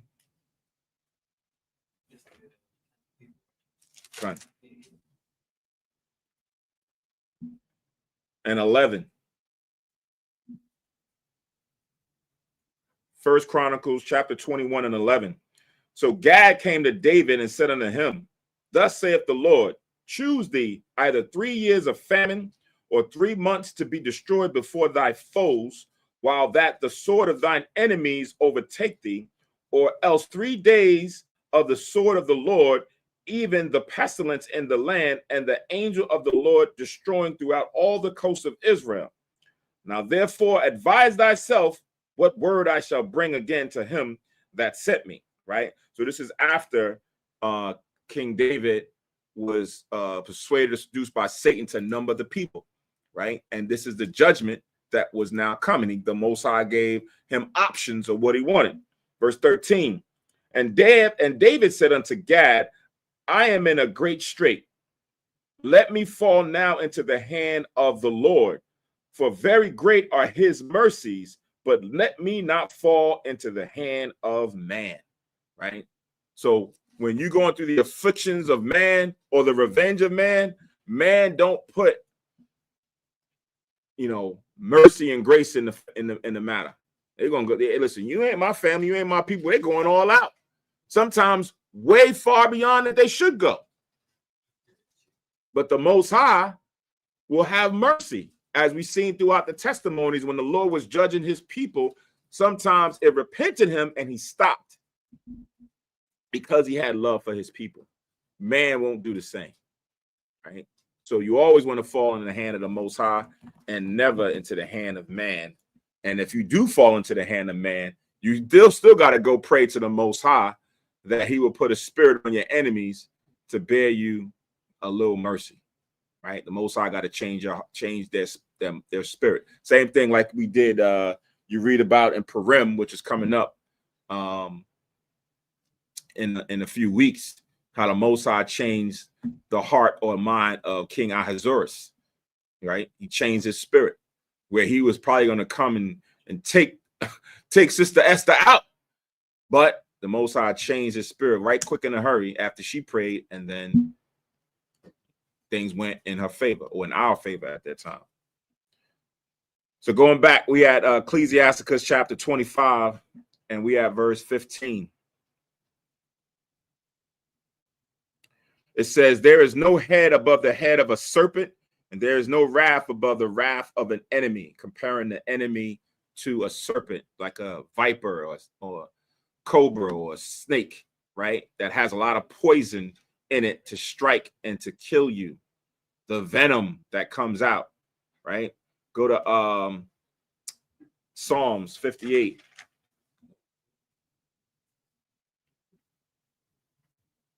Psalms 58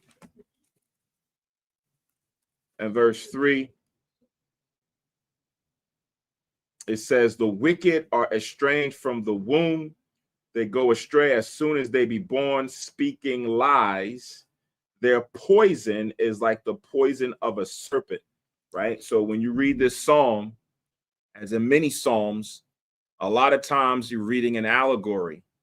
You're reading a parable, right? It's not always straight up, because the wicked here is speaking about a people, right?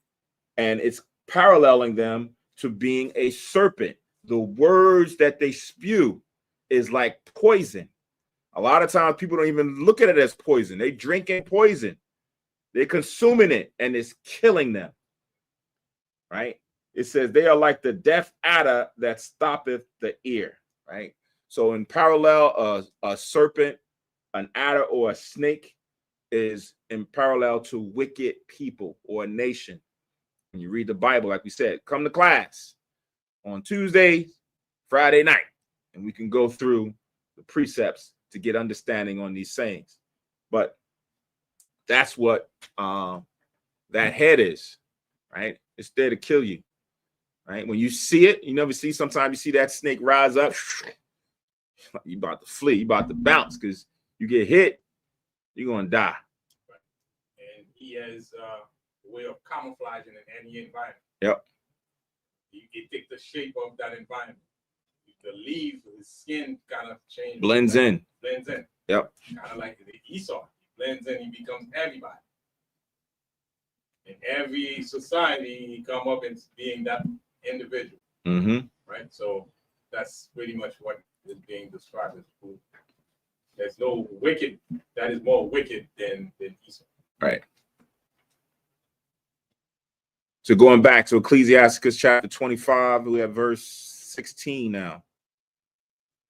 I have rather dwell with a lion and a dragon than to keep house with a wicked woman.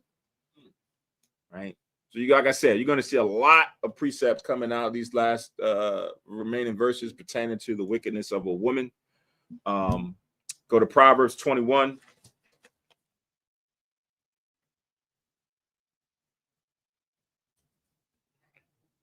Rather dwell with a lion or a dragon than to deal with the wicked, to keep house with a wicked woman. Now, you know, Give you the balance too. yes, because now when you think about it, right, you literally will not choose a lion to come in your house, but it's comparing it. This is how bad it is. I'm on pins and needles when I walk in my house. I don't know what she's up to. I don't know what she did with the food. I don't know what she did when she live in the house, right? And I'm questioning it.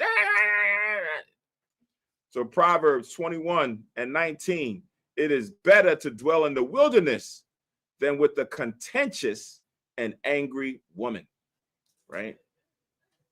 So there's a lot of these, right? 25, Proverbs 25 and 24. It is better to dwell in the corner of the housetop than with a brawling woman in a wide house, right? It's better you go live in that little corner, stay in that corner. You got a big house. You can have it all. I ain't even coming in there. I'm just gonna just stay up in my little humble abode over here because I don't want to deal with it. Every time you soon as you enter into the space, right? It's an argument. It's a quarrel. It's a brawl.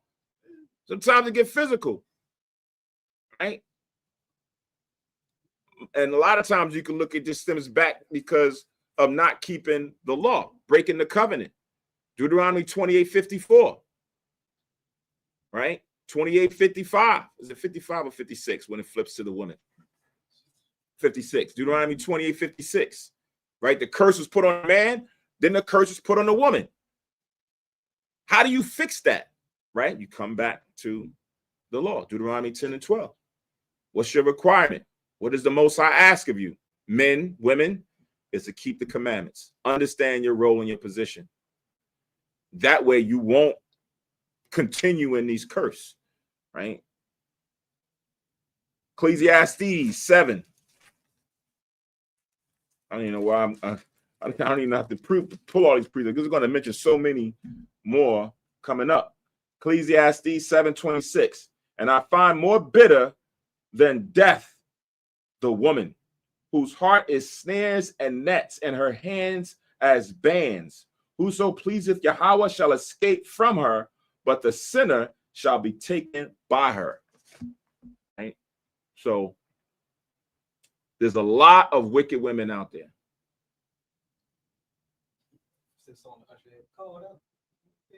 Yeah.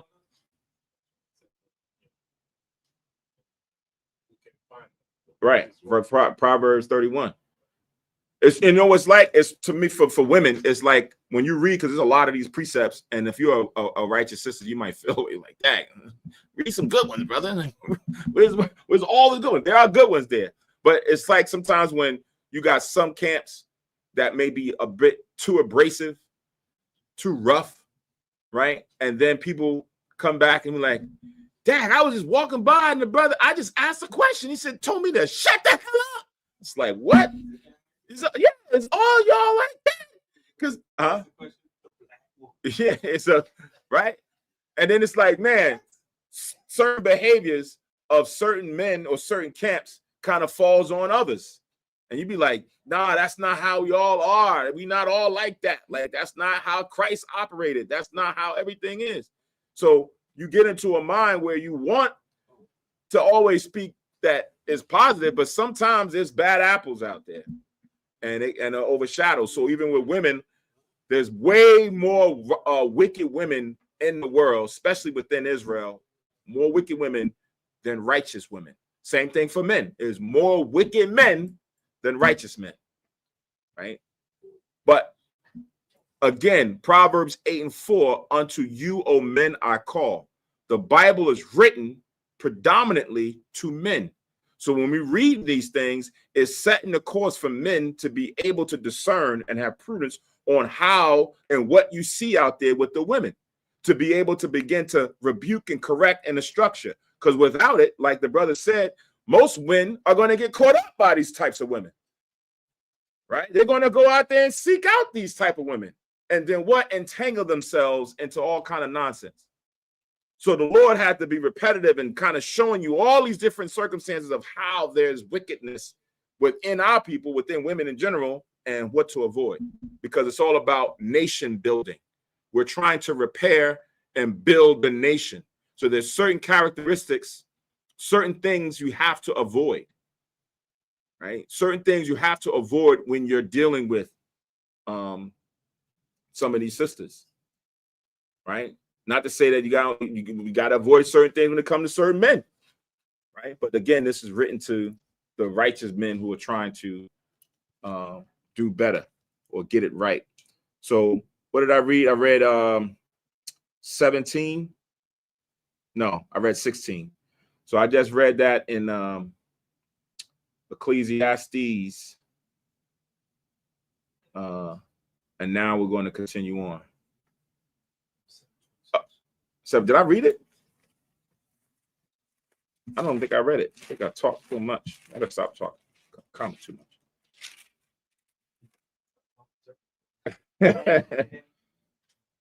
All right, no, I didn't read it. So this is Ecclesiastes chapter 7 and verse 25.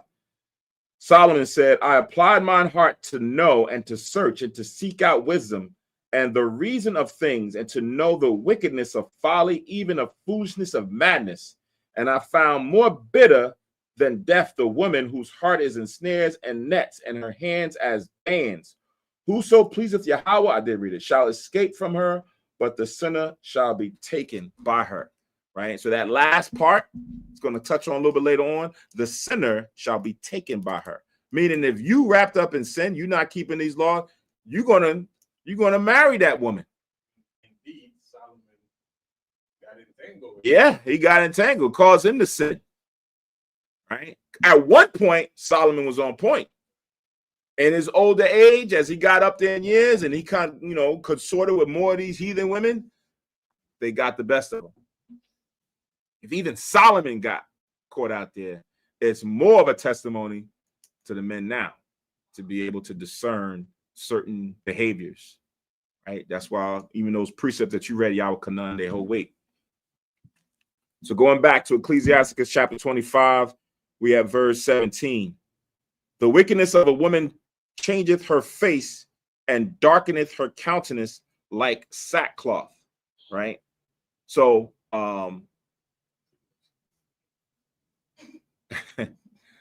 what a lot of times what comes to mind right now is like you ever see certain artists, mainly female sisters, whether it's Rihanna, a Beyonce, whatever sister, when they first come in the game, they look pure, innocent, right? They have a certain look about them, but then when they get wrapped up in the industry, their countenance change. They go dark.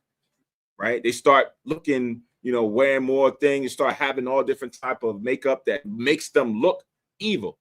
But that's the industry that's now pushing it, but then they get themselves wrapped up, right? Rihanna, Good Girl, Gone Bad. That was her album. Yes, right. She had nice, happy music. But then all of a sudden, the spirit changes, their countenance changes, their mind changes, their talk changes.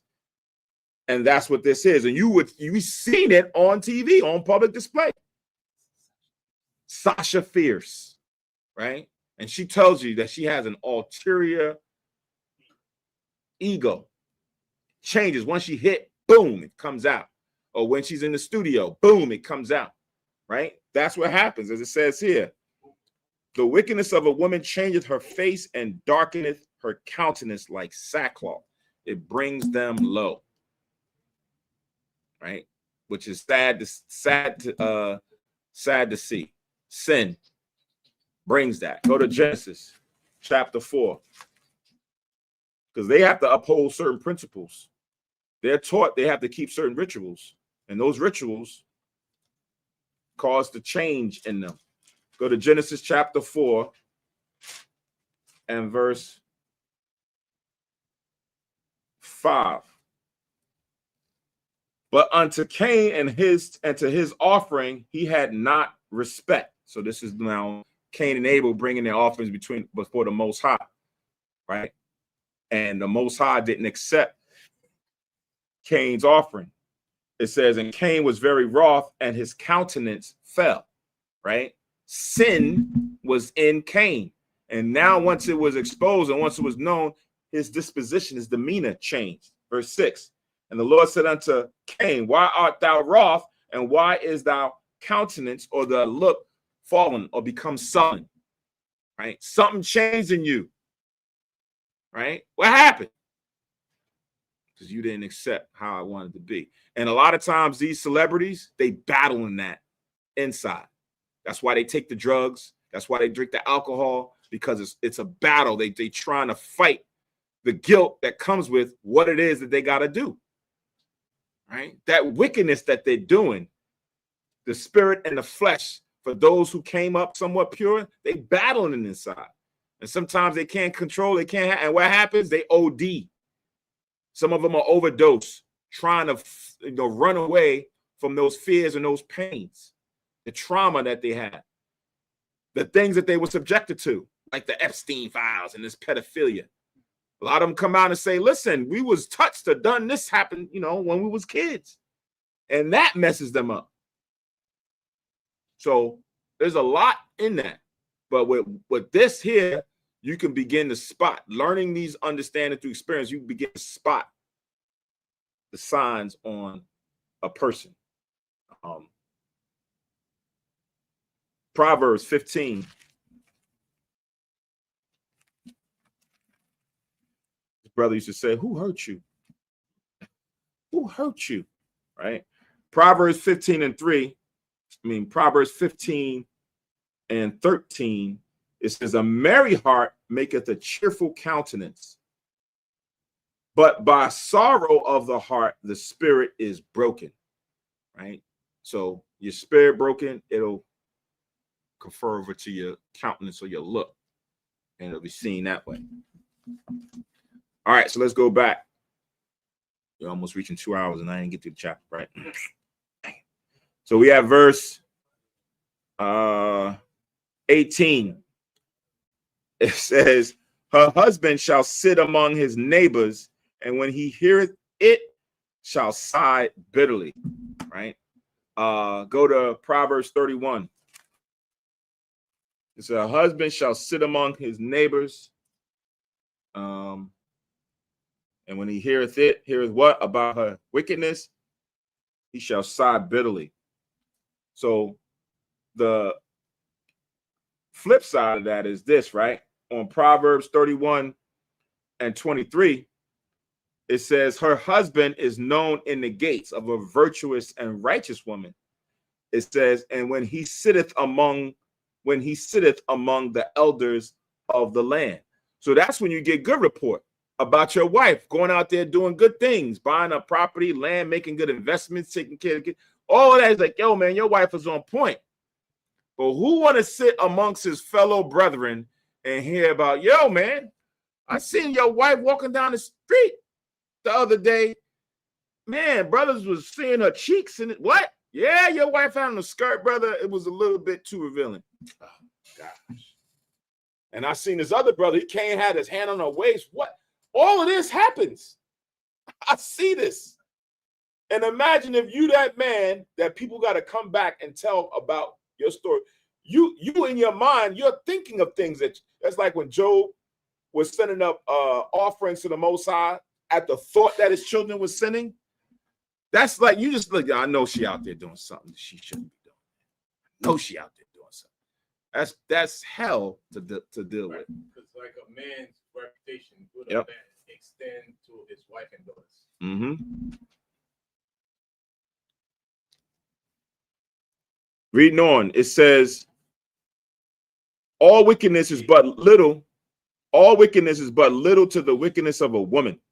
Let the portion of a sinner fall upon her. Meaning there's certain people who should she be given to. Like a man as a sinner, let him get her. Right? And it's going to tell you that in the next chapter. Right? A righteous woman is given to a righteous man, and a wicked woman is given to a wicked man. Right? So this kind of saying the same thing as far let the portion of a sinner fall upon her. Meaning she has that title of being a sinner, and she should be given to those just like her. 20. As the climbing up a sandy way is to the feet of the aged, so is a wife full of words to a quiet man.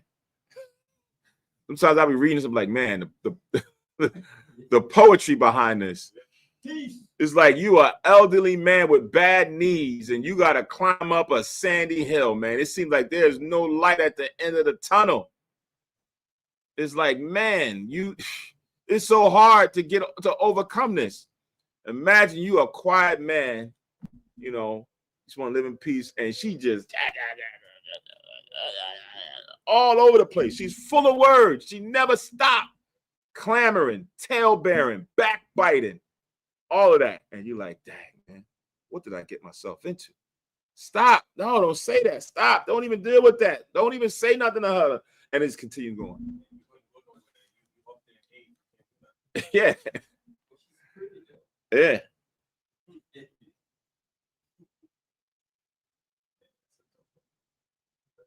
Yeah. Verse 21. Stumble not at the beauty of a woman, and desire her not for pleasure. Right? So that's the majority of men out there. They stumble at the beauty of women, right? How voluptuous she is, the yams, how would they describe all of that? He's like, man. And to have that, you enter into a marriage and you have to deal with that. Or even worse, you now have a one-night stand, and now you're a product of a child, and now you're attached to a demon because you lusted after her looks and not her spirit, right?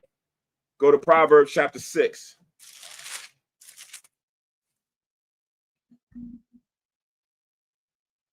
Proverbs chapter 6. And I'm going to start at 23. Verse 17, you said Proverbs 15. For 17, I said 15, 13.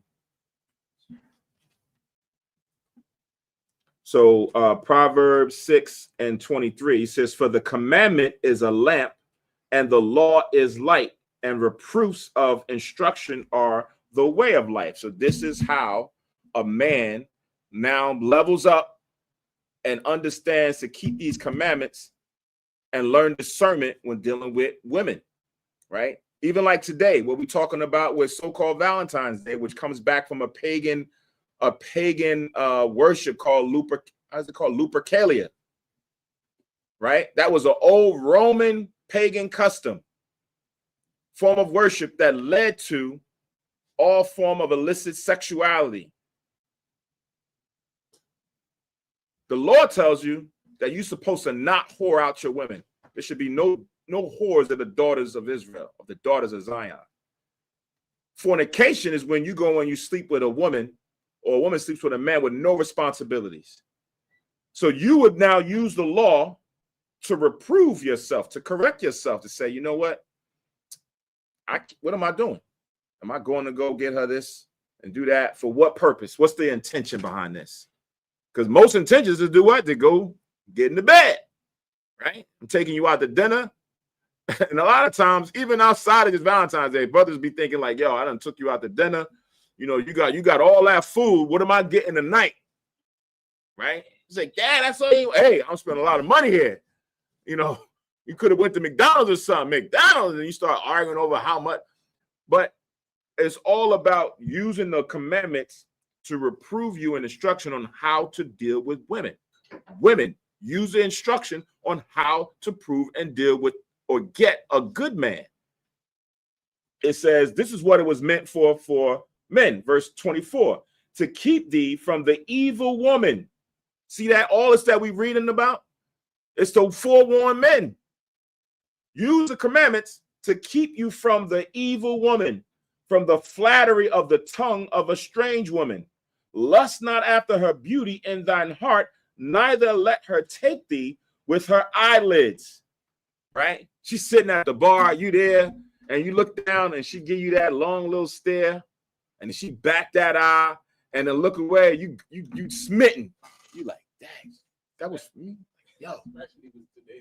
Especially with today's extra large. Damn, that was me. Bartender, give another whatever she's drinking. Give another whatever she's drinking. You already gone. Right? It says, for by means of a whorish woman, a man is brought to a piece of bread, and the adulteress will hunt for the precious life. That's what her intentions are. A lot of them out there to get you. You see that in the celebrity world with these athletes. I forget the girl's name. There was a woman, Deion Sanders, brought her to the HBCU. This was crazy. I don't know what. He brought this sister who was a social media socialite, but she's loose. She's out there. She's what you would consider one of these type of women. He brought her to the university to speak to the young brothers of who not to get with. She told her, played her card. Listen, we out here to get your money. We're going to trap you. We're going to do this all on social media. right? And then it put out there, went viral. You got another brother who's an athlete that went and got with the same sister after she said what her intentions are, had a child by her, and what happened not too long after that? Broke up, and now she's trying to bring him to a piece of bread. This is what this is meant for, so that you can avoid these things. Satan has a whole bunch of them out there that's going to look good. They're going to look good. Not on the inside, but on the outside, right? The way society's going now, they're making clothing to even furthermore accentuate a woman's body that they walk around. I look at videos in the 90s when we were coming up, and I see the attire of what women had back then. Not to say it was all perfect, but I see the attire then, and I see the attire now. It's like a whole total transformation. You're like, yo, man, that was a little bit more respectful. Not that it was always respectful what it was, but it was a little bit more than what I see now. And that brother who don't have his wit about him with this is going to be brought to a piece of bread. He's going to be taken. So that's why the Most High is has all of these different descriptions about wicked men. About wicked women to prove a man. You can't read all this and learn all this and then go out there and then you sitting somewhere, you at the train or you somewhere and you see that same type description of a sister bat her eyelids and you like, ooh, she ain't bat nobody but me. Ooh, right? Where you going? And it goes, right?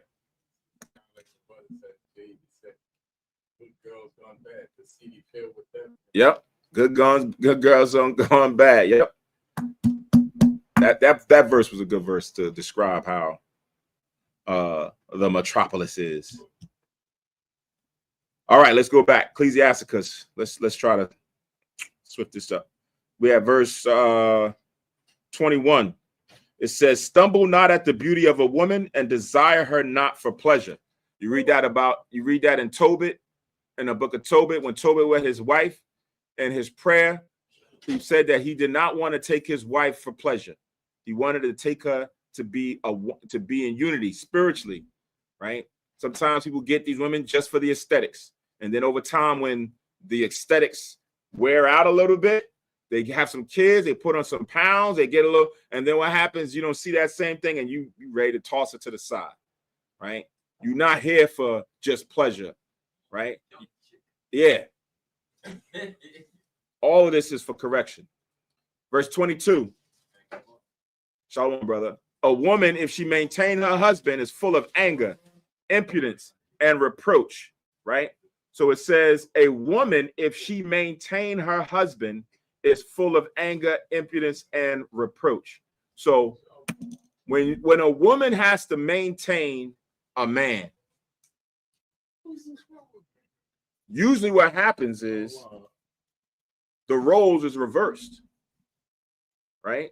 The roles is reversed because the man is supposed to maintain or take care of the woman. And a lot of times you see that when you get these lazy men who don't want to work, who don't want to take care of the responsibility, and she holding everything down, then she going to be contentious.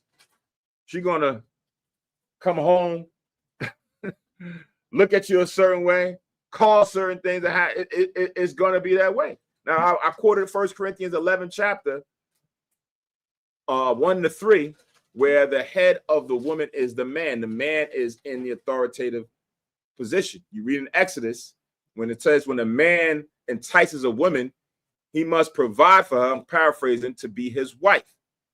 When you read later on in the law, her food, her raiment, and her shelter, he has to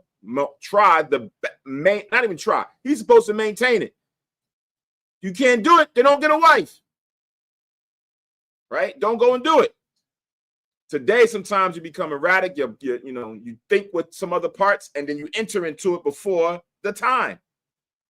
No, you got to understand that that's not going to happen. So if you do get into that circumstance situation, then you're going to cause her to have this type of spirit on you over time, right? Not to say that something might happen to the man like in the book of Tobit, where he got blinded and his wife had to go out and do women's work to support the family, but that was due to circumstance. You can't be a brother who just want to get a wife and then don't do nothing, and she doing everything. That goes against the order. But she making $500,000 a year. I'm just a little security guard. You still, but that's different, right? I mean, it still might cause some things, right? But still, right? You have to still take your responsibility. You still got to go and do some work. You just can't just say, well, she's making 500,000, because again, she's expecting you to do something, right? If she maintain you, just know that Satan will play on her spirit to bring something like that in the household. That's why you use the scriptures to create the balance, right?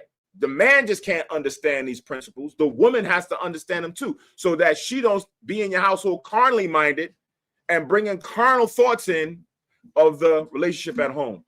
Both have to be on this. Yeah. Yep. You gonna say something? Even when that happens, your work is going to be overweight. You try to limit things in the house.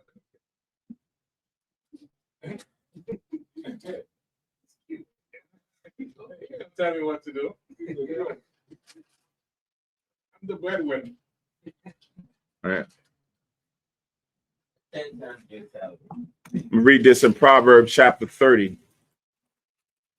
Proverbs chapter 30. Proverbs 30 and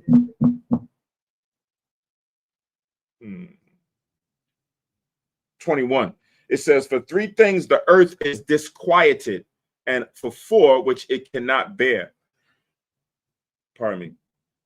It says, for a servant when he reigneth, and a fool when he is filled with meat, for an odious woman when she is married, and a handmaid that is heir to her mistress. Right? So there's an imbalance in there. Right? There's an imbalance. A servant who's put into an authoritative position. Right? A servant when he reigneth, a fool when he is filled with meat. Someone who has no discernment, who has no real wisdom on how to deal with things, he's going to be careless. Right? He's going to be careless. An odious woman when she is married. Right? And odious. It's a good question. Let's look it up. Odious. I know it's someone who's not so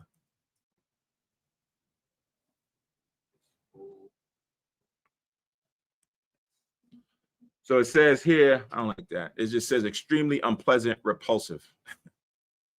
Let me see if I can get a more clear definition. All right, here we go. Right. Something causing extreme repulsion, hatred, or disgust, often describing sins, behaviors, or conditions that are abominable in the sight of God, right? So imagine a woman who's like that, who is odious, that's married, repulsive, wrapped up in sins. The husband is going to go through all kind of things. She shouldn't be married, right? So it shows you that there's contention when things are done out of order, right? Servant who's reigning. So you have a woman, as it says in 22, a woman, if she maintain her husband, is full of anger because he's upset. This guy he ain't pulling his weight, right? I even seen one time I was driving to the school, and there used to be a radio station that had callers call in, and they would speak about their relationships. And there was a sister who had a husband who had a job. She had a job, but like you said, she made more money than him. And she making more money than him caused problems because it weighed on his spirit that she was the breadwinner, right? Just like how they said head of household, she was kind of the head of household, and it played on his spirit. And then she admitted that sometimes she takes advantage of that, and that causes contentions in that household by certain things that she says in their relationship, right?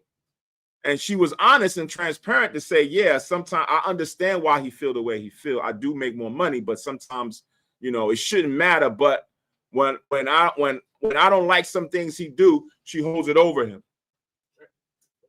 Right?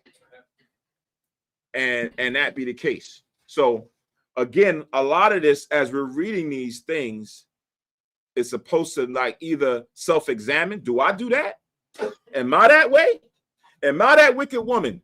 Am I that lush who just going out there looking for all these wrong women? Am I that person? Let me use the law to clean me up.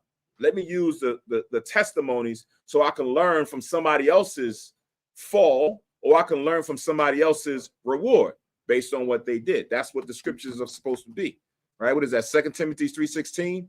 All scripture is given by inspiration of God, right? For correction, for reproof, for doctrine. All of this is supposed to correct you, right? Just not looking at it like that's messed up. We just reading all these doggone wicked. No, it's meant to correct the nation. Moving on, verse 23, back in Ecclesiasticus 25 and 23. A wicked woman abateth the courage, maketh an heavy countenance and a wounded heart. A woman that will not comfort her husband in distress maketh weak hands and feeble knees.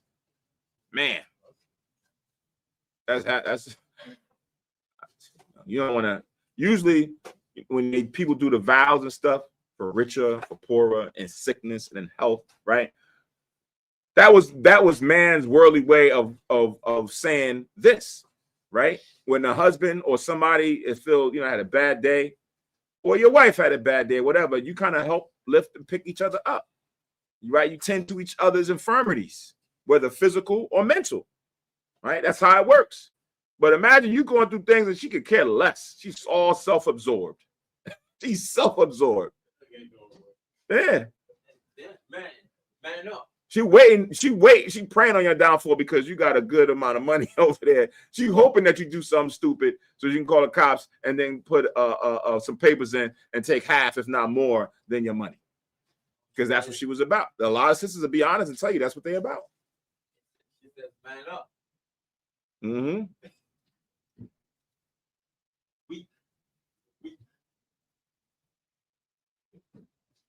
Verse 24.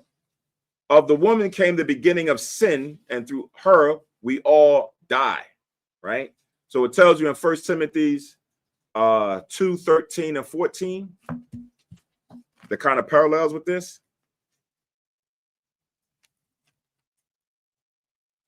1 Timothy's 2:13 and 14. For Adam was first conceived, then Eve. And Adam was not deceived, but the woman being deceived was in the transgression, right? So we understand, like I think I read it earlier in 1 Peter 3:7, that we're supposed to deal with our women unto the weaker vessel, right? Remember, there is an order. 1 Corinthians 11, there's an order, right? So even in the law, the Most High tells us that women are subject to their fathers or their husbands. And if a woman doesn't have a father or a husband, then she's subject to the priest. Then she's subject to righteous men, because the Most High tells the priest that you're supposed to go out to the fatherless and the widows, those who don't have a guide, those who don't have that person who's going to be their form of correction and protection. That's what we're supposed to do. So we have to discern for them. In the law, it tells us if a woman makes an oath, a man has the authority to disannul it. Father or husband has that authority. So when we leave that up for them to make choices on, who knows what can happen, right? Who knows what can happen? So we men, remember, Proverbs 8:4, unto you, O men, I call. We got to set the standard. We have to be the ones to discern and see all these things that can happen and have been happening and try to make it right. That doesn't mean you're not going to suggestion. And no. And, take things in consideration and analyze everything in the light of the scriptures. Right. You listen to everybody. Listen, when you're reading the scriptures, good example in the book of Judith, right? When the men was not making a wise choice, Judith had to step in and say, what y'all doing is wrong. Y'all tempting the Most High. You can't tempt the Most High. You can't put a time limit on the Most High when he gonna, if he decide to come and save us within a week, then we, no, you can't do that. So that testimony shows men that, listen, all these sisters ain't bad. All these sisters ain't wicked. There is going to be some virtuous ones, some wise ones. And you have to know the signs when you see it. You got to be able to see it and then also be an attentive ear and listen. You're going to make a discernment, but you got to be able to recognize it. Right? What is that? Isaiah 8:20, to the law and to the testimony, if they speak not according to this word, there is no light in them. That's how you are able to try that spirit. Judith was consistent. She was a constant with her wisdom. So when she came around, people knew. It was like, yo. But now you got a sister who wishy-washy. You got somebody who just then, you got to be more careful with that. You got to be a little bit more attentive and on point. Same with brothers, so to speak. But again, it's trying to correct our thought process on how we raise and build the nation. How do we correct each other? How do we watch out for leaven or the sin that may spear his head up, and how you deal with it? Right now, it just happens to be on onslaught on women.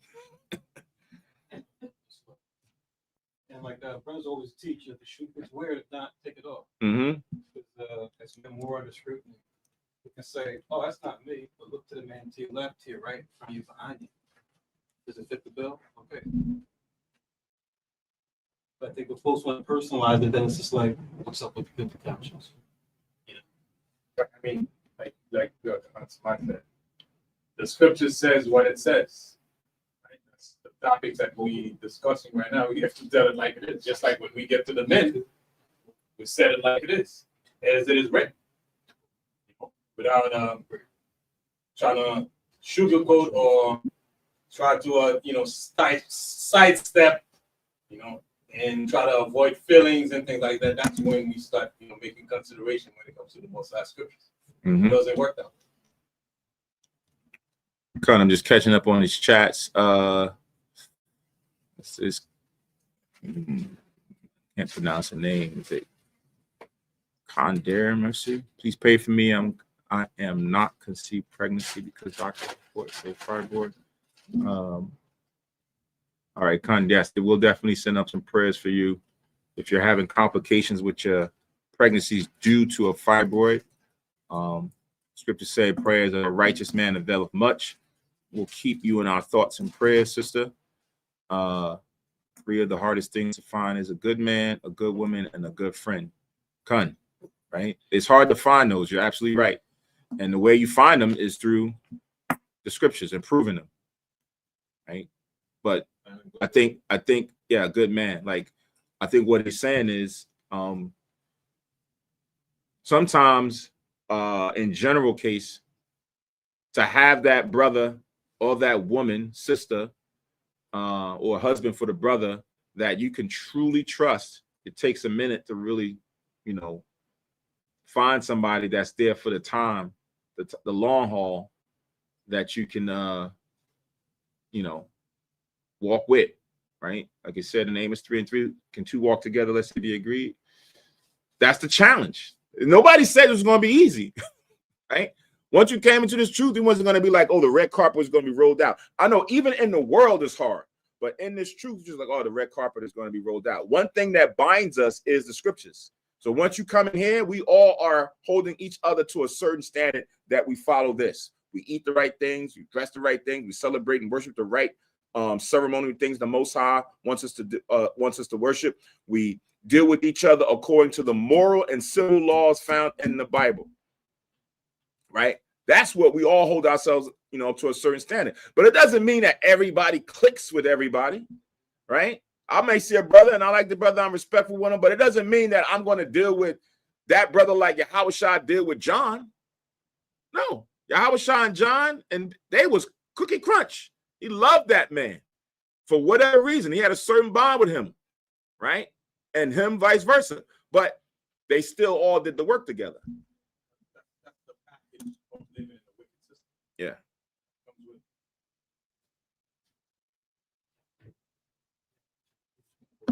Let's read on. Let's finish out. It says, verse 25. Give the water no passage, neither a wicked woman liberty to gad abroad. Meaning you have to be prudent to see or to have some form of restraint. Go to Proverbs 22. You got to foresee certain things. Proverbs 22.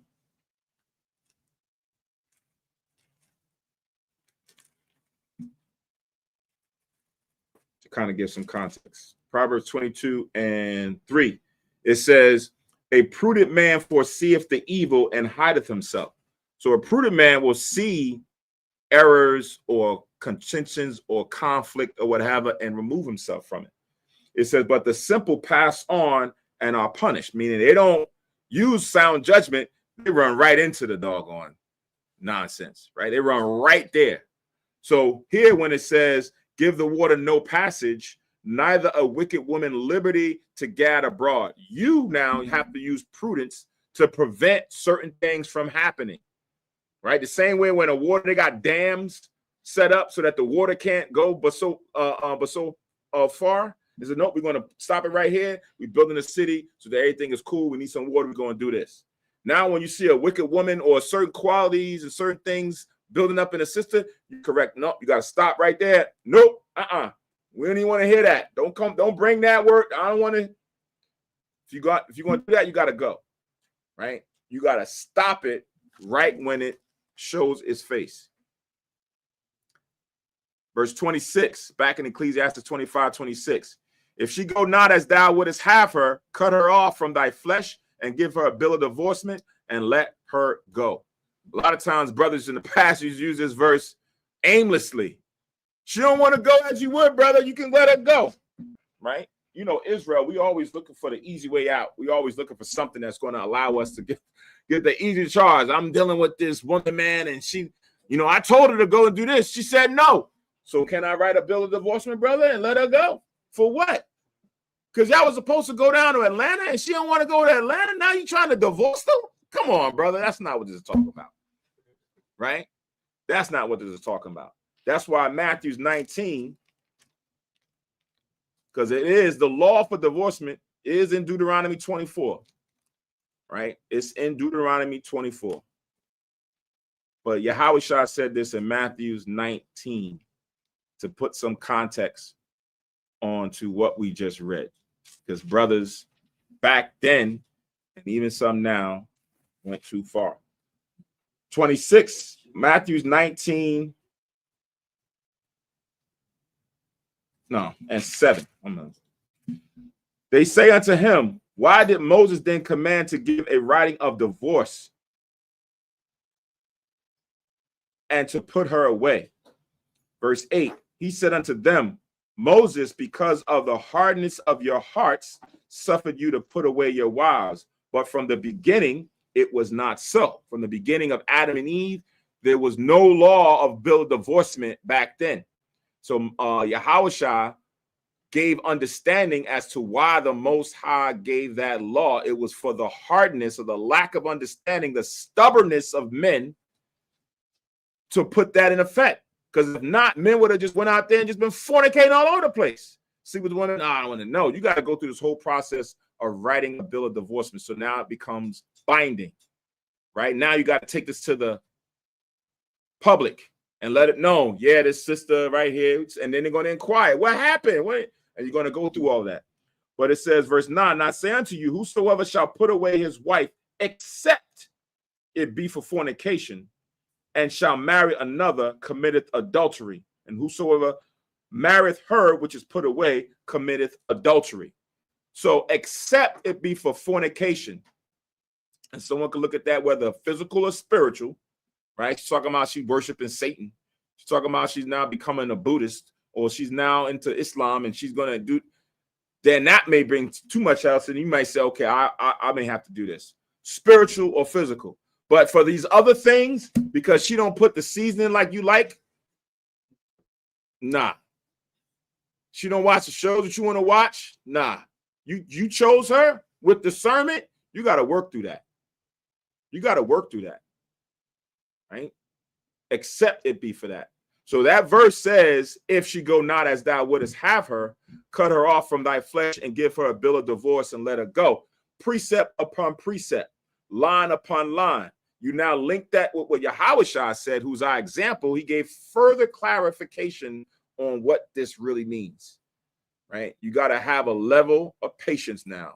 You got to deal with that because, again, we're nation building. You got to work through your problems. All right, let's continue on. Chapter 26. We'll try to be more judicious with this because there's a lot of wicked women. So I'm not trying to go through too many precepts. Nah, because of what we did 2.5 hours. Yeah, we're gonna speed through this. Yeah, we're gonna try to keep online. Nah, we're gonna speed through this. 26:1. Blessed is the man that have a virtuous wife, for the number of his days shall be double. Right. Find a virtuous wife, like in Proverbs 31. You can start at we're not going to read it all. You can just start at verse 10 on down. That links with verse 1, right? It says his days shall be double, right? You're going to have less stress. Verse 2, a virtuous woman rejoices with her husband, and he shall fulfill the years of his life in peace. Man, you come home, the house is set in order. Children is all, point. You got food on the table, peace in the home. Man, that's the beauty of life right there. You don't want to come home to a contentious house. This is beautiful. 3, a good wife is a good portion, which shall be given in the portion of them that fear the Lord. So there you go. When we read last time, you start reading about these wicked women, and now it's letting you know that certain women is given to certain men. Jump down to verse 23. Verse 23 says, a wicked woman is given as a portion to a wicked man, but a godly woman is given to him that feareth the Lord. So sometimes you brothers, you talking about, my wife. What's up with you? Something might be up with you. It might be something going on with you, brother. The Most High is giving you that portion because maybe you ain't right. It says Colossians 3:19. It says, husbands, love your wives and be not bitter against them. Mm-hmm. And that be not bitter against them, because something that bitterness might come up. Right. And say, don't do that. Right. Not only that, because you can expand on that, right? As far as to be not bitter towards them, because a lot of times, especially when you come from out of the world, in the world, they wait for these made up days to do good deeds, like Mother's Day. Mother's Day is when you go and you do something, you take your mother out, you buy her some clothes or you get her some gifts, and then that's now you showing affection. Father's Day.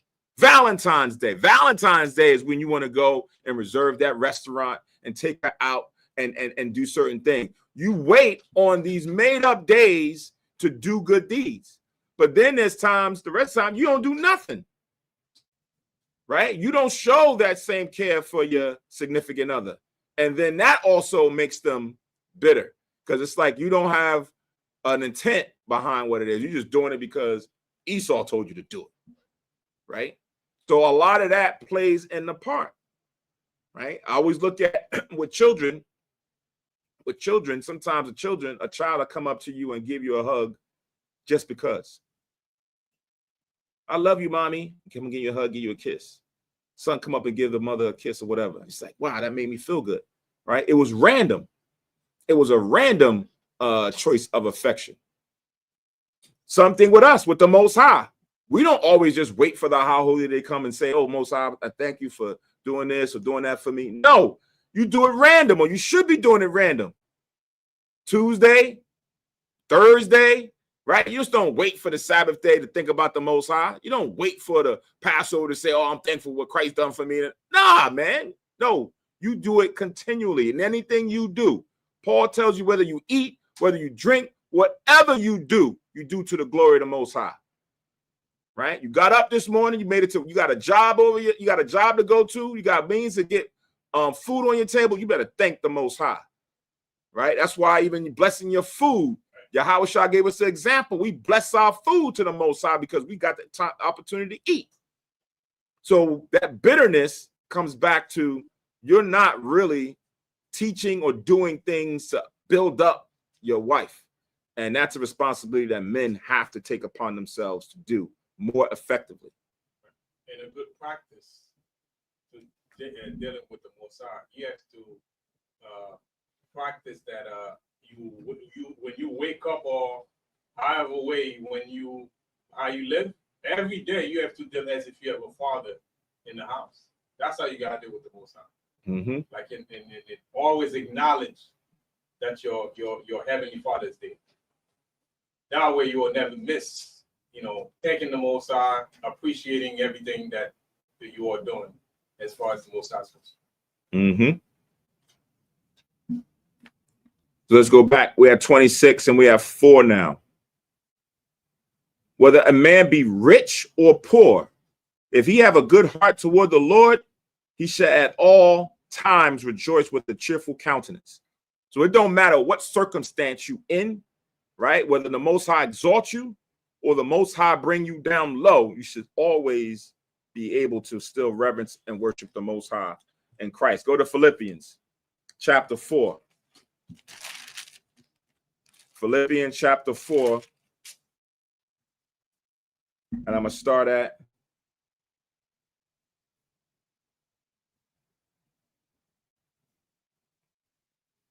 I'm going to start at 10. Philippians 4:10 says, but I rejoiced in the Lord greatly that now at the last your care of me have flourished again, wherein you were also careful, but ye lacked opportunity.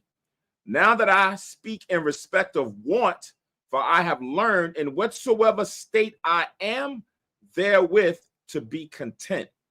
For I know both how to be abased, and I know how to abound. Everywhere and in all things I am instructed both to be full and to be hungry, both to abound and to suffer need. I can do all things through Christ, which strengtheneth me. So it don't matter what circumstance you're in. You have to learn to still support and serve the Lord, whether you're poor, to still support or serve the Lord, whether you're full or you're rich, because that may be a problem for some. You could be poor, hungry. Why am I in this state? I got other things to focus on now. I start doing all that stuff that was over there, right? Because now you feel that you have been left out or the Most High is punishing you, and you feel like, well, you know what, man, this is too much. And you lose faith, you lose hope. Or you could be given a surplus of money. And what happened, that money choke you. And now you're not focused on the Most High and Christ anymore, right? You don't focus on the principles that you once got because you're so wrapped up in the money. Where am I going to go? What car am I going to get? What restaurant am I going to go to that I couldn't have enough money before to go? You're thinking about all that, and then you lose sight. So that's why it says whether you rich or you poor, you still got your eyes on the prize. And that's what Paul was saying. He's learned through the Spirit how to abound in both situations, right? And that's how we have to be, right? That we are be able to continue to endure whatever we get. Kind of like what you just mentioned with Paul, just like some brothers get it twisted. Everything that Paul was writing in the epistle, it's all inspired by the Most High, just as the whole scripture of the Testament were inspired by men moved by the Holy Ghost. All the epistle was inspired by the Most High. Mm-hmm. And Peter reiterate that in 2 Peter chapter 3:15 and verse 16. 2 Peter 3:15, 16. Okay.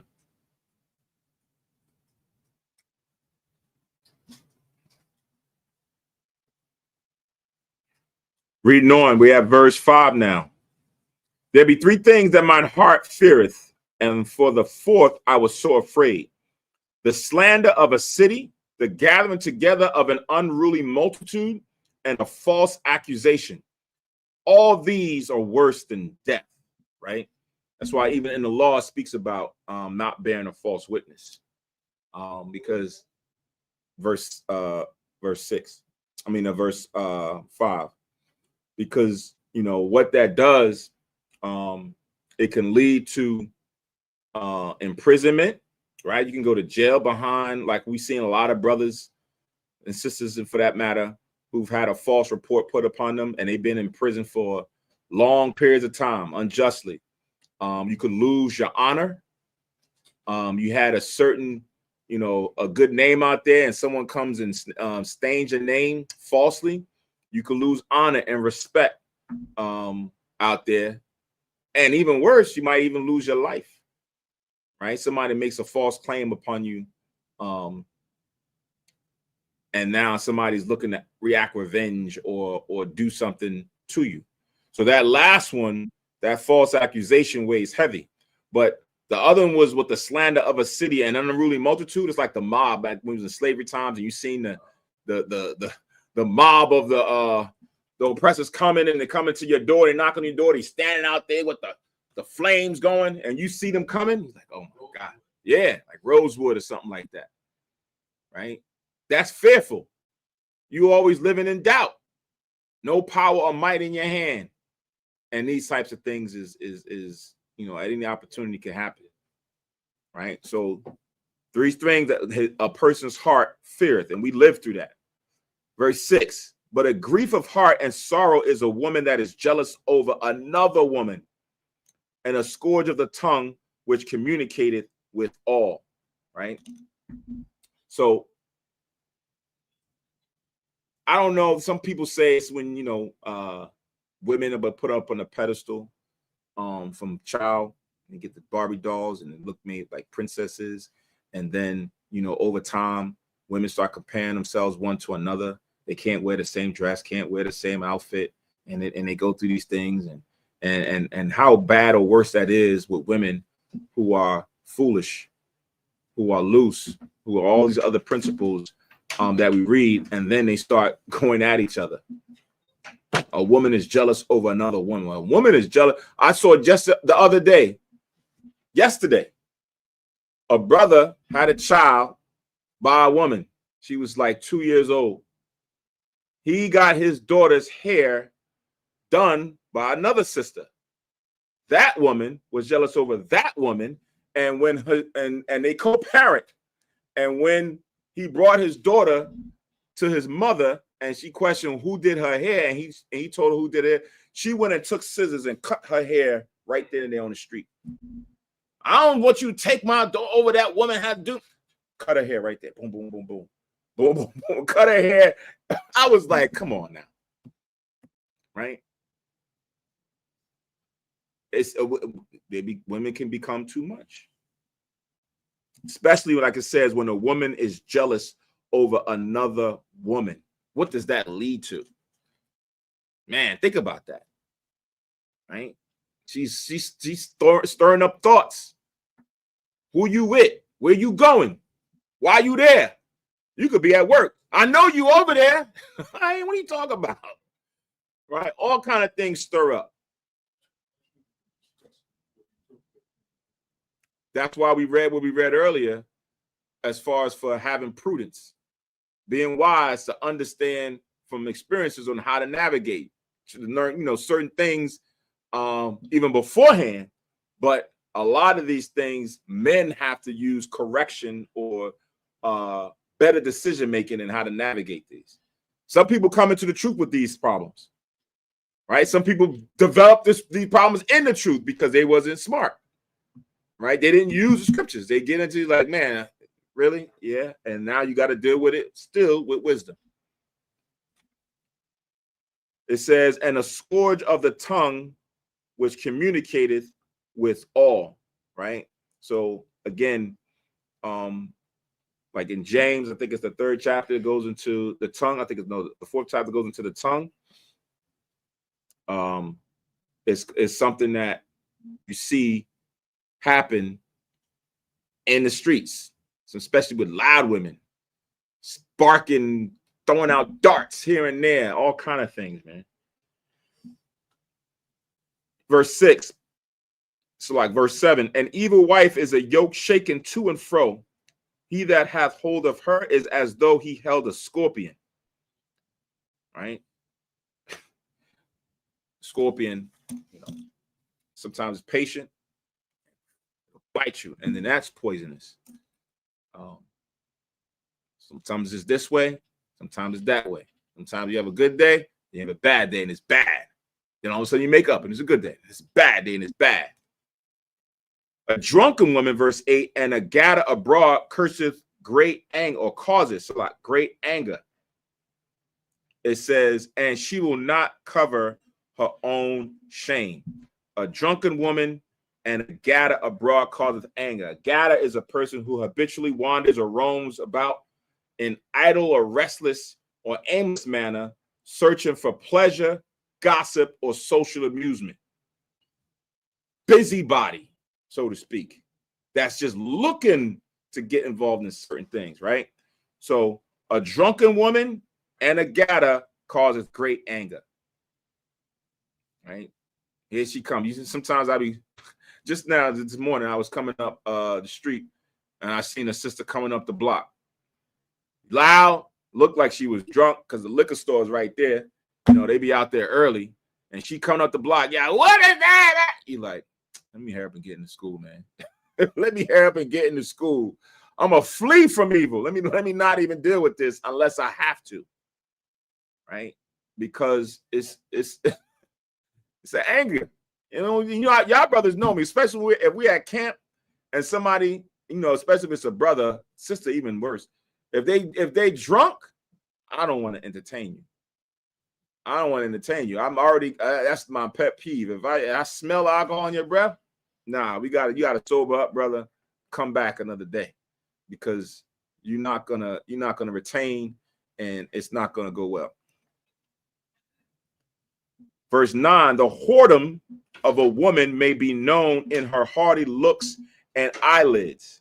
So we read that earlier, as far as for the appearance, in Proverbs, how some women is out there in the highways and the byways to look for certain men. But it says whoredom of a woman may be known in her haughty looks and eyelids. You can link this up with chapter 19 in Sirach or Ecclesiasticus, chapter 19 and verse 29.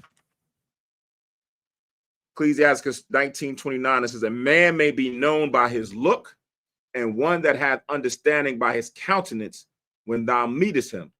A man's attire and excessive laughter and gait show what he is. Same thing for a woman, right? Her attire, her disposition, how she looks, you can make a prejudgment. Yes, you can make a prejudgment. You can't judge me. The Bible says you don't judge. If I go down in the corner and I see a sister with 6-inch heels, stilettos, 8-inch stilettos with a stocking, whatever, on her legs, high booty shorts, all patent leather, right? Walking across the street up and down, I'm going to make a prejudgment right off the rip. She out here selling her body and her cleavage out. You can't judge me. What do you think? Yes, I am. I know what you out here doing. Just because I'm dressed this way. Right. Right. So, yes.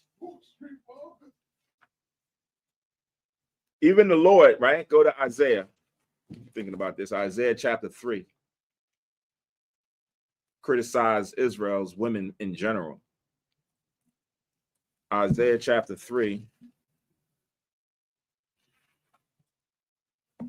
and verse, I think it's 16.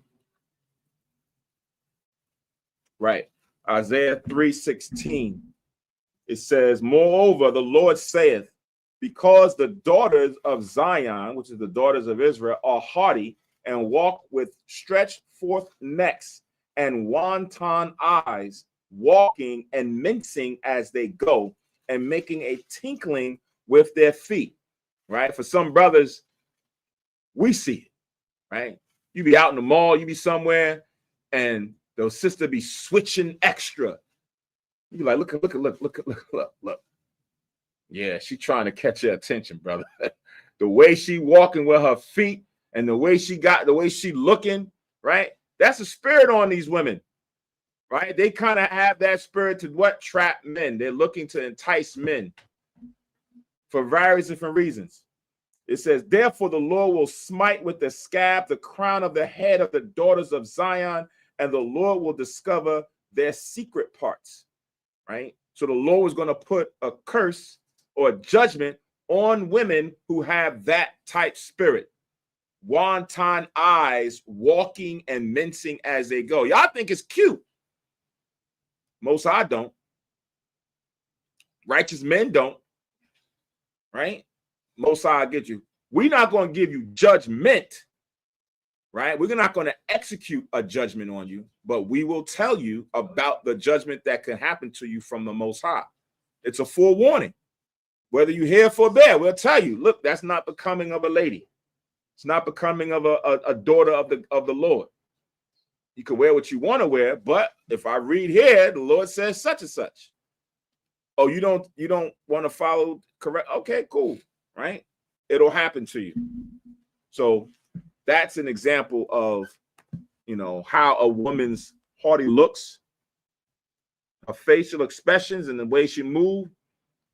The Most High will intervene and have a judgment upon her, right? So now, reading on verse 10.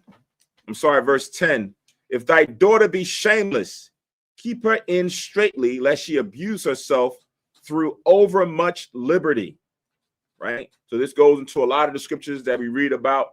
Proverbs 29, it says, the rod of reproof of wisdom, but a child left to himself bringeth his mother to shame. Right? That's Proverbs 29:15. If you leave them to themselves with no form of correction, they're going to bring you shame. And that's what this is saying. Right? Lest she abuse herself through over much liberty.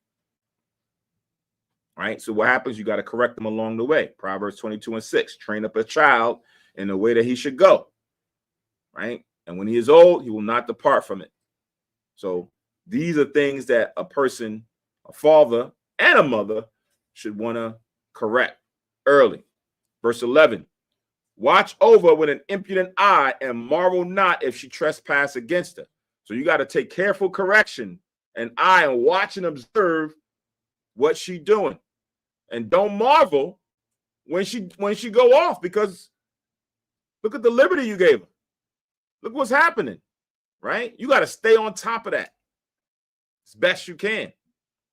Verse 12, because if not, it says she will open her mouth as a thirsty traveler when he have found a fountain and a drink of every water nearby her. But every hedge she will sit down and open her quiver against every arrow.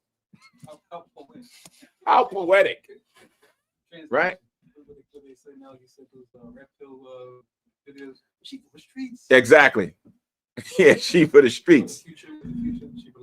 Yep, she belonged to the street. You leave her be. Listen, when somebody come through, she there, and she's ready to open up her quiver, spread her legs wide for every arrow to come through. Yep, the Bible said that. Yep, it's giving you the visual. Yes. And that's why it says when they're shameless, because when you're shameless, you don't care about the body count. You don't care about the virtue you just now devaluing by having this promiscuity. You don't care about that. The Most High do. And for the men, watch out for these type women. Right? Yes, Judah, our forefather, he went down looking for these type women. Yes, when you read it in Genesis, Judah the patriarch went down looking for a harlot and found his daughter-in-law. Yeah. Right? But here, he shouldn't have done that. Was all the patriarchs perfect? No. Were they all open? No. They had some sin too. Right? And we're seeing these types of things. That was a shameless and wicked spirit when you go and you deal with something like that. She, though, was trying to make a point. So reading on, verse 13. You can write down Proverbs 5, 8-9 for verse 12. I want to read that. I don't want to read it because we kind of read it for another precept, but it kind of goes with this one too. So for verse 12, write down Proverbs 5, 8-9. Verse 13, the grace of a wife delighteth her husband, and her discretion will fatten his bones. A silent and loving woman is a gift of the Lord, and there is nothing so much worth as a mind well instructed. You can't buy that. That's what we're talking about in the class this evening, about the virtue of a woman. Her value is compared to rubies. Rubies being one of the most, if not the most precious stone that you have out there in the world. Not the diamond, not the rare diamond. No, that ruby. The virtuous woman is in comparison to that rare gem. So now for the sisters out there, because they, in those shows, they always talk about the high value man. This is the high value woman, right?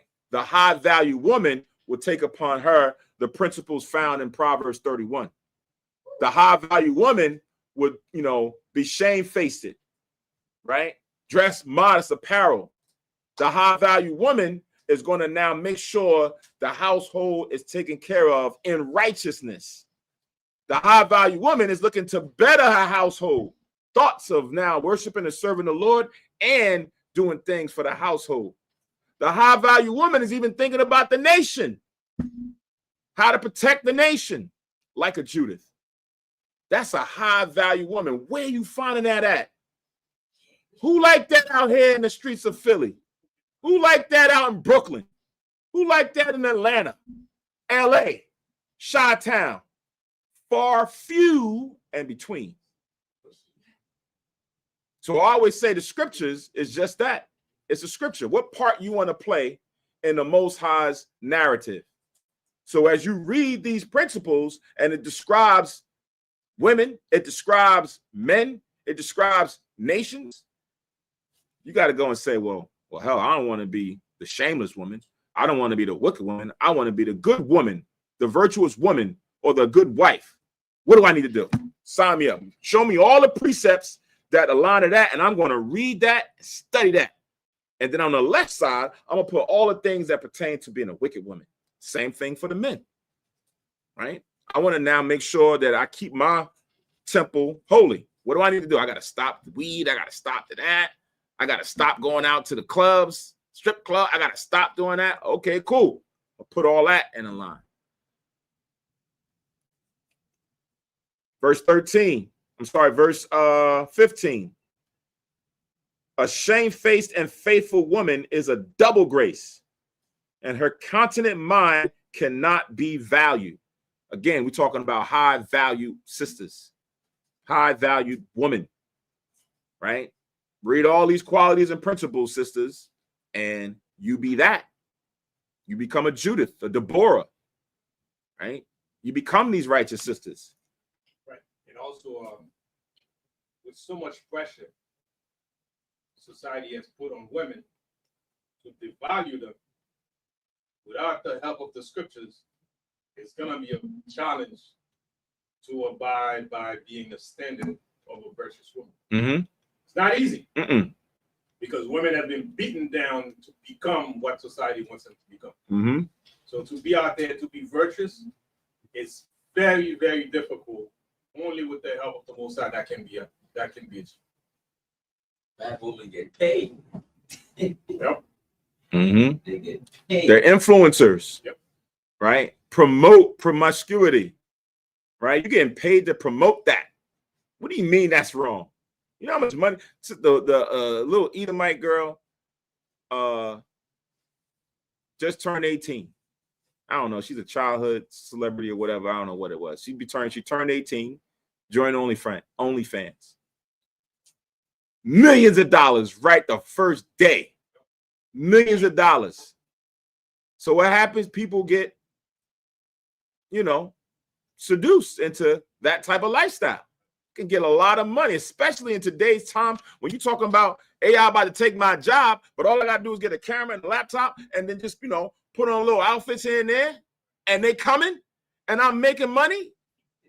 Yeah, that's gonna be hard for a lot of these women to throw away. Talking about something I gotta put on clothes. You telling me I gotta put on clothes? Where's the OnlyFans for that? Oh, they ain't one. I ain't doing that. It's gonna be hard. Especially to hire a woman, to them, it's not about the money. It's about the investment. Of investing in the value of these women that's gonna fix down the men, especially women. Even their own men that are on the same zero-sum game. I was gonna say real quick to Bob's point. Yeah, I mentioned it earlier. You look to, because you hear women say that a lot. Say, well, not all women are like that. They even him with an acronym, no wall. We'll put no wall. Or the other one is I die. They'll say it depends on the person. Not all women are like that. Okay, you're the exception. Like you said, we speak generally. You look to the woman to your front, to your back, to your left, and to your right. Are they like you? Because for these women that are the exception, oftentimes they're in a friend group that's doing the other stuff. And now they have to be the odd woman out if they are indeed not like them. Mm-hmm. And like you were saying, it makes that much harder. Because it's like, you want to be with the group or be a part of some kind of group. But if you're all alone on an island, that just that alone, that isolation is very tempting. Yep. A lot of times, let me stop a lot. I'm trying to stop saying that. Sometimes, when some sisters get it, when they're a single parent and they got a son.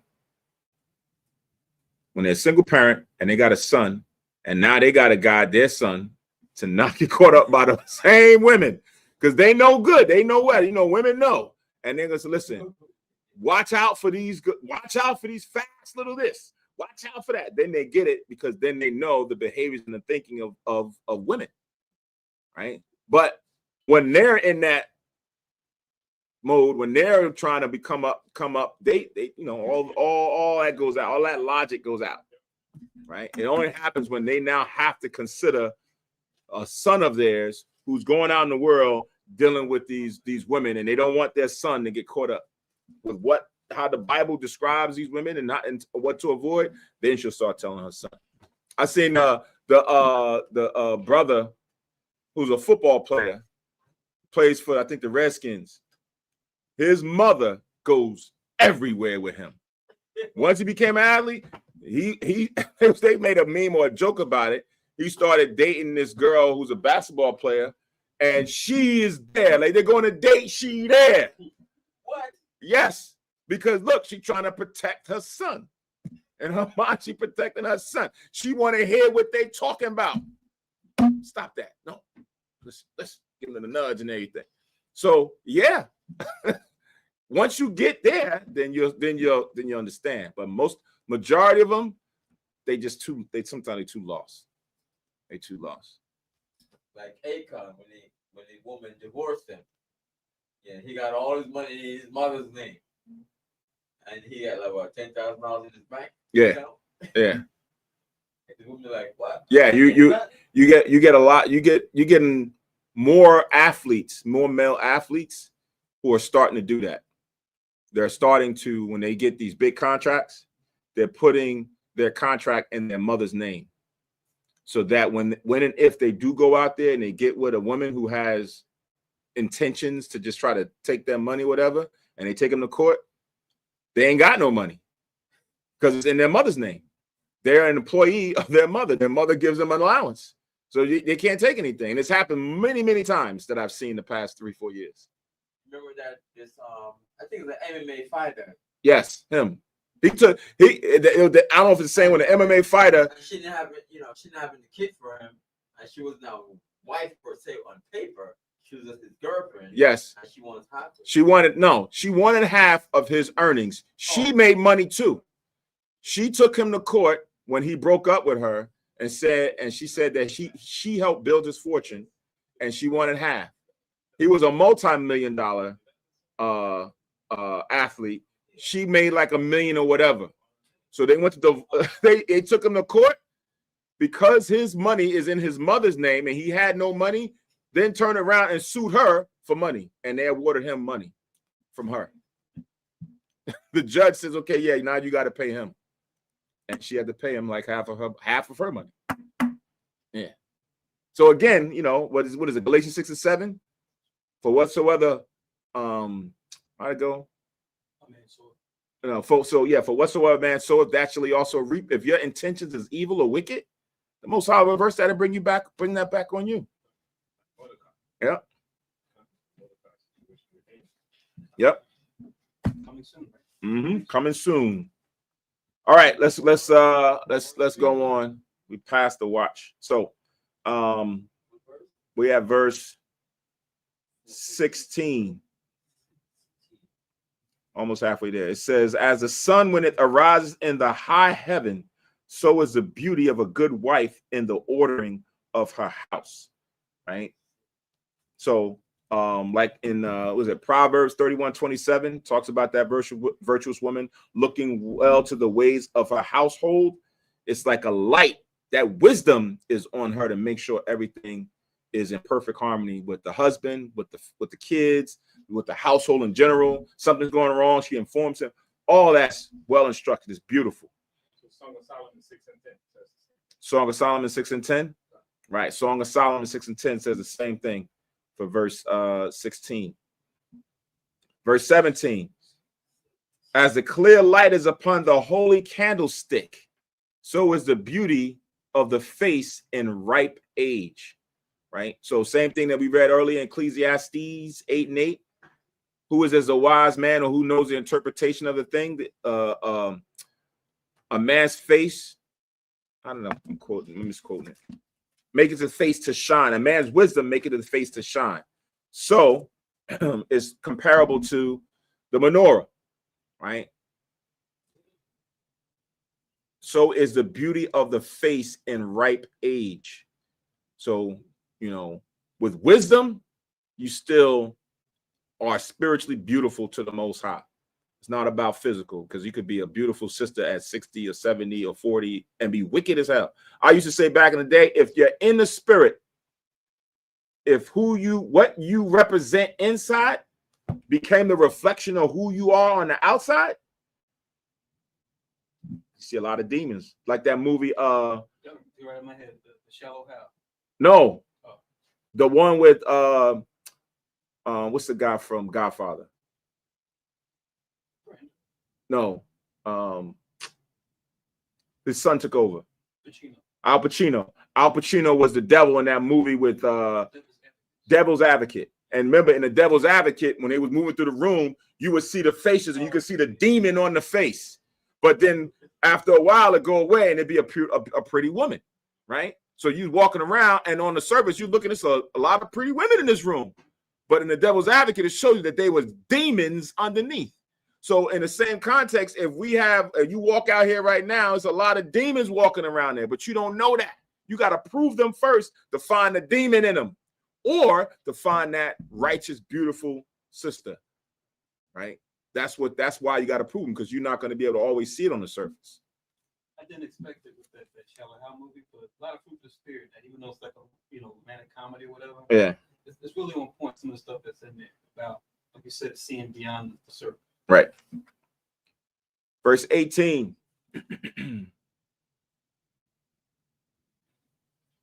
So,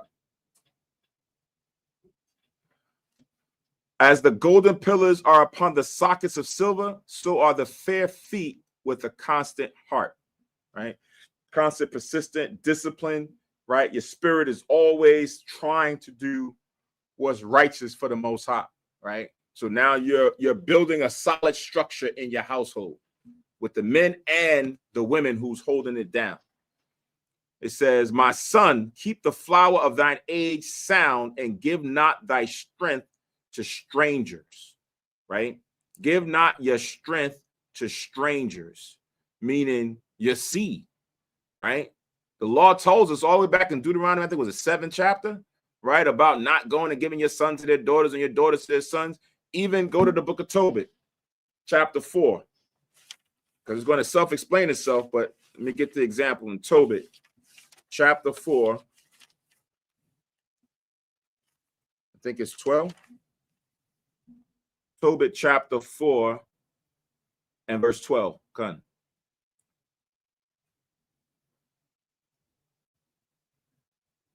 It says, beware of all whoredom, my son, right? Speaking to Tobias. And chiefly take a wife of the seed of thy fathers, and take not a strange woman to wife, right? That's why it just says here, and give not thy strength to strangers. It says, which is not of thy father's tribe, for we are the children of the prophets, Noah, Abraham, Isaac, and Jacob.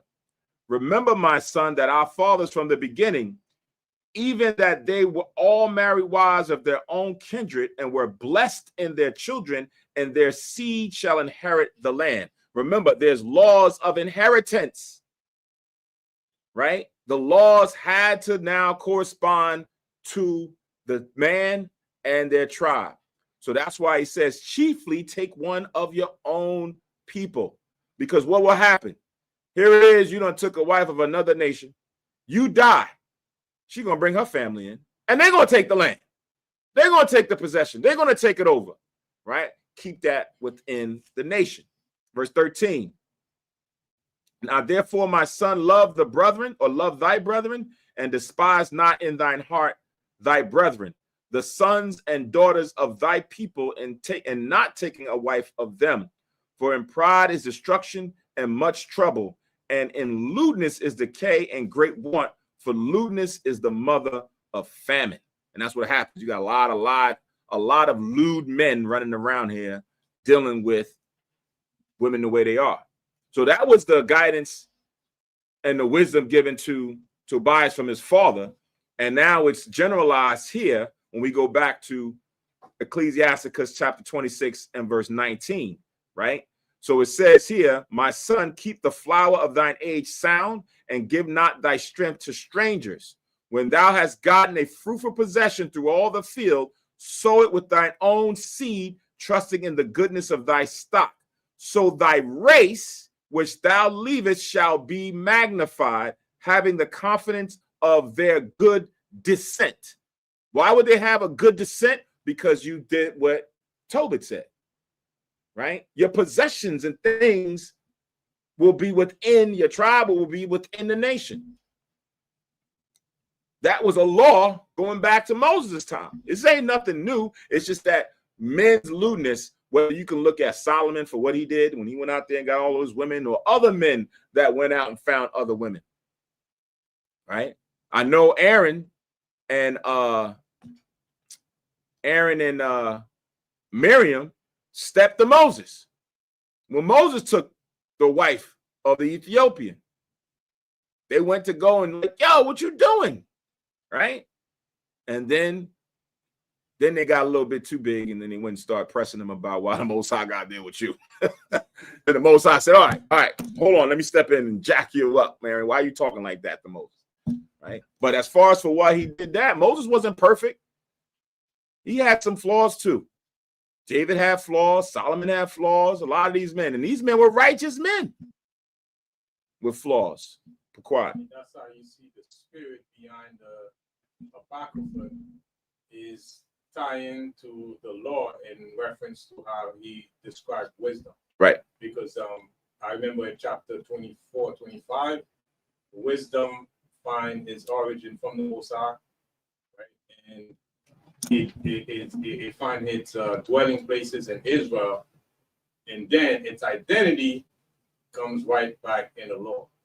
That's why it's advising him based on the law that was written, because if there's a contract between the Most High and us, and that's how we have true communion with the Most High within the law. That's why everything that we're reading goes right back to the law, because that's where wisdom finds its identity. Right. How can somebody speak against these principles? Like, why are you reading it? Man, what's wrong with this? Right? The scripture tell you in Peter's, go taste the Lord that he's good. Taste of it. Tell me what you're reading that's wrong. Right? Point it out. So reading on, verse 22. It says, "And the harlot shall be accounted as spittle, but a married woman is a tower against death to her husband," right? So provide stability, wisdom, counsel, right? Strength, support, like all those things that we read before in the previous verse when it says that a woman in the last chapter, a woman that will not comfort her husband in distress, maketh weak hands and feeble knees. But on the flip side, the woman does do that and then some, right? Then she's the one that's building up the house, right? She's now making that, stand firm. But the harlot, she's like spit. Tuh.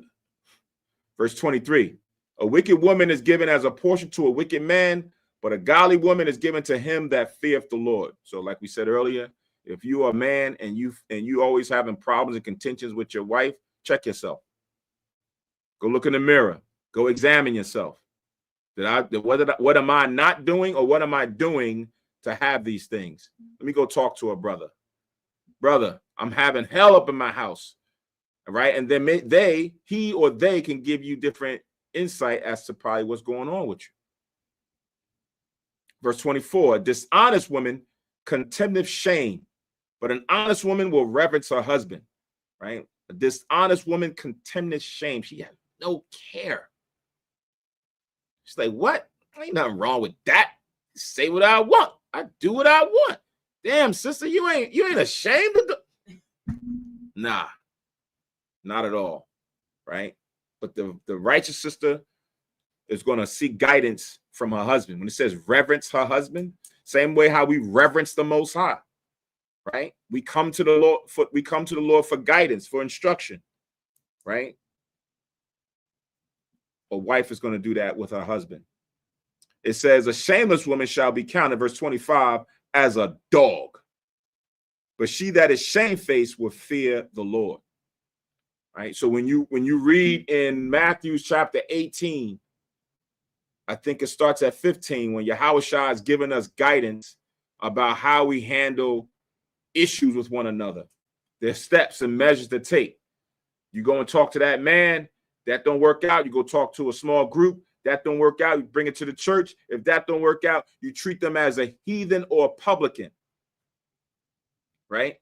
In this case, a shameless woman will be treated as a dog. Like Christ told that woman, the Syrophoenician woman, he called her a dog, meaning you are base, you are beneath us. Like you can't be counted up here with the rest of us. You down there with the rest of them, being those other heathen nation. Talks about that in was it Exodus? Is it Exodus 11:7? So not a dog move his tongue, right? Israel is not like the Egyptians. A dog shall not move his tongue against Israel. Woman, when you act that way, somebody can probably call you out your name, right? It says, verse 26, "A woman that honoreth her husband shall be judged wise of all, but she that dishonoreth him in her pride shall be counted ungodly of all." So a lot of this is repetitive. And one thing you learn about the Most High when you read the Bible is he repeats certain laws and certain themes so that you can get it, because sometimes Israel don't get it on the first go around. If it was just one verse about how the wickedness of a woman was, he's like, all right, woman's wicked. And then you go on to the next thought. But these two chapters, man, it's gone in deep with the wickedness of a woman. Proverbs does the same thing. So you like, dang, the Most High must really have a thing with how these sisters is acting out here, right? So it was a responsibility for both men and women to try to clean this act up, because men have a role of why sometimes the sisters act that way, because we allow it. We encourage it.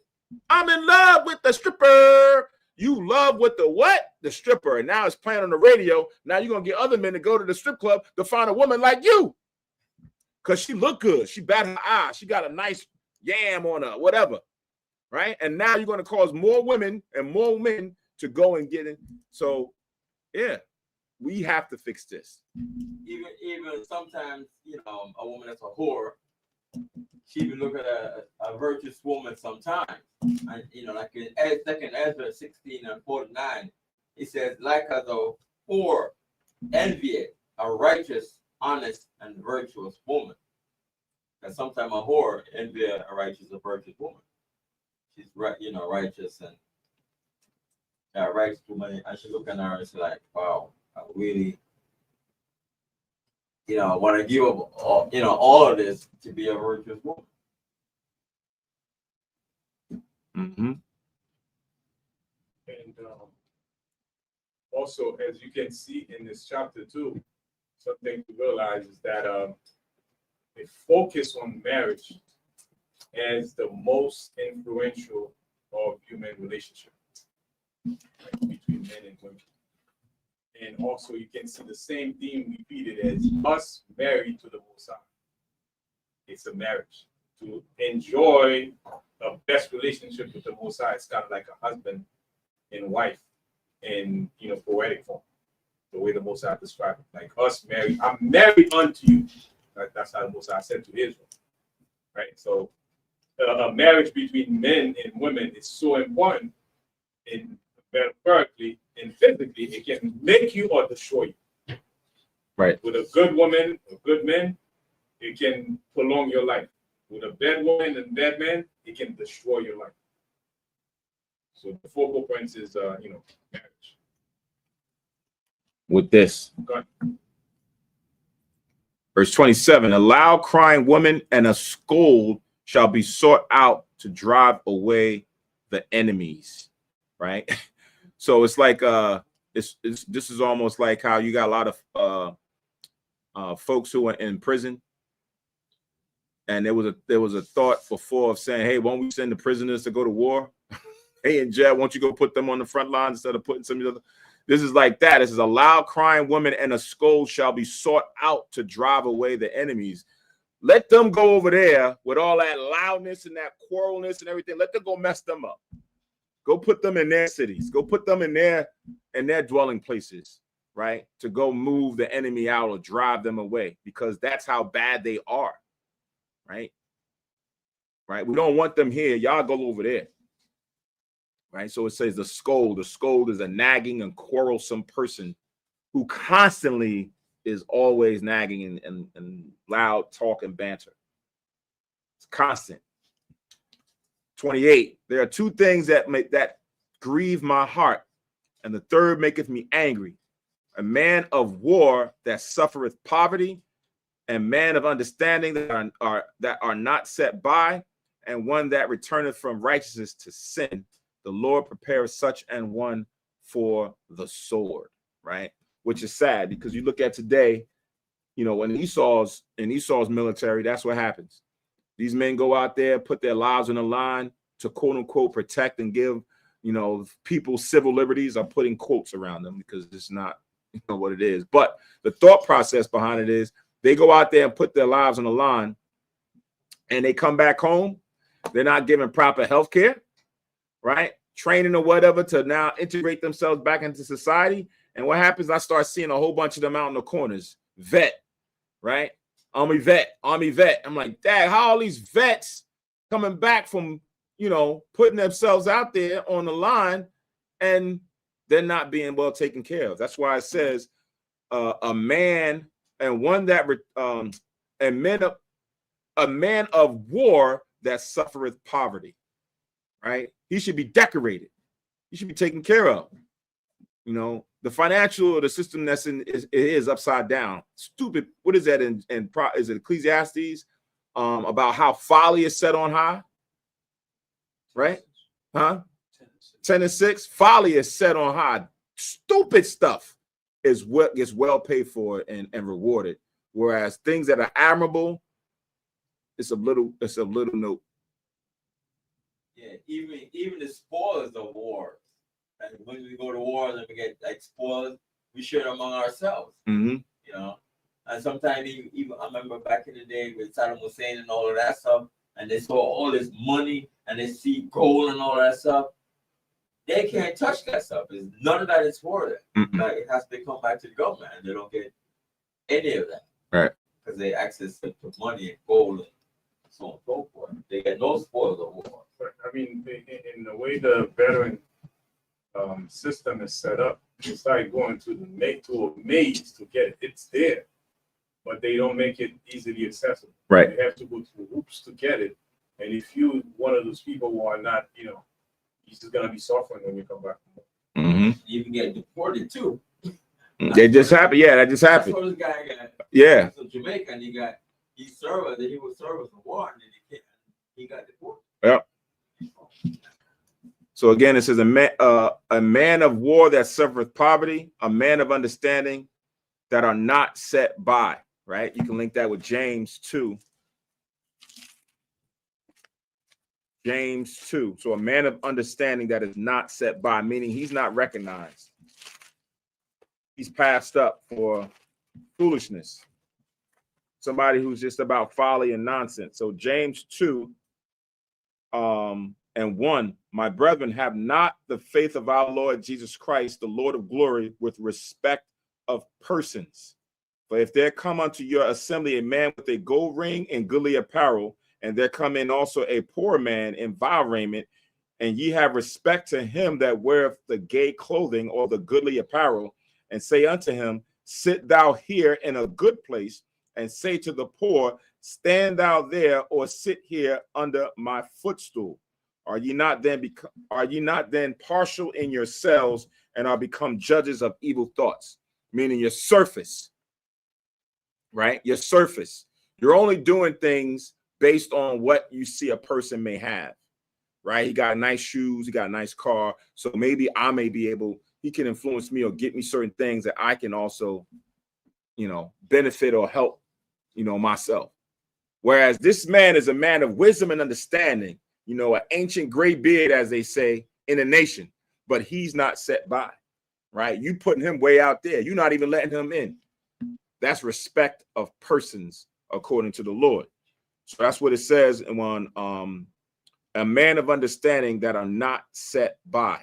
Then it says, and one that returneth from righteousness to sin, right? So you was in the truth, you was in the way, and then you went and followed after wickedness. Second Peter's chapter 2.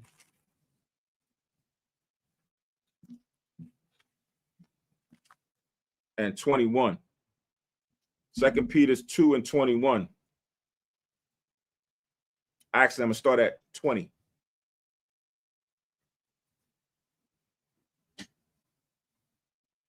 Actually, I'm going to start at 19.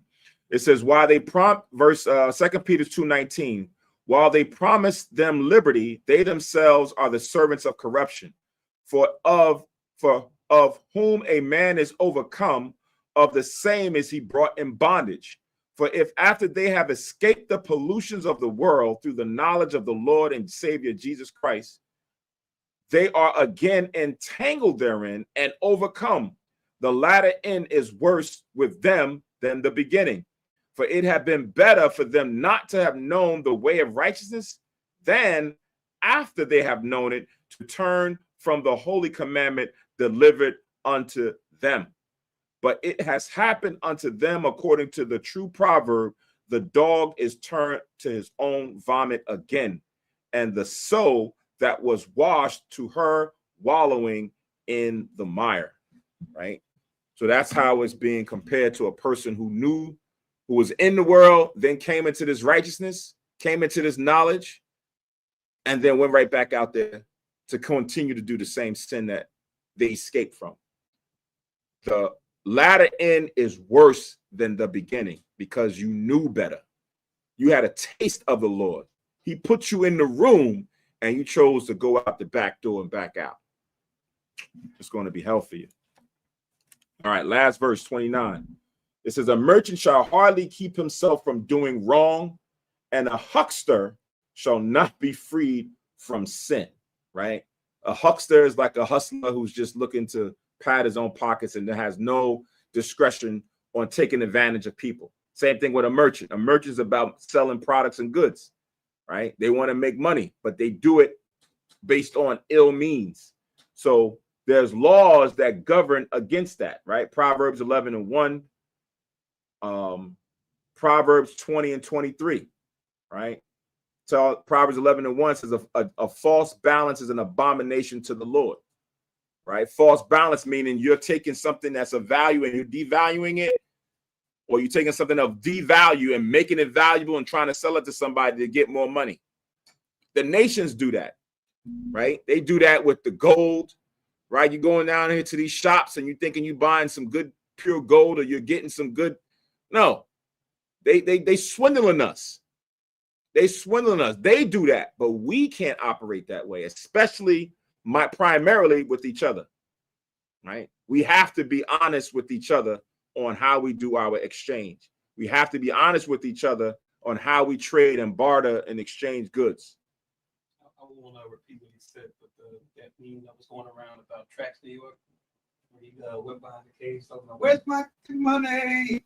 Everybody was talking about that. It was like, "Mother so back." Yeah. It was a jeweler. You know? Yeah. You see, it was crazy because you could see the other guy he was yelling at behind the counter that was underhanded. You could see him looking at him, saving face. He was looking at the people with the cameras on him. Like, you can see in his mind, he's weighing this out. Like, okay, what do I say? What do I don't say? What do I do? What do I don't do? So that I can not hurt my business. Not like, let me try to make this wrong right with my customer, but how much fallout I'm going to get because of this? The people got me on, on their phone watching it. Right. You could also write down 1 Timothy 6, 9 to 10, where it speaks about they that will be rich fall into temptation and a snare, right? They that will, those who desire money or desire to be rich, easily fall into temptations and snares, because what happens is sometimes you swindle people in order to get the advantage, and that's the temptation. Satan puts it out there, right? Change the numbers a little bit here, change the weight and measure a little bit there, and there you go.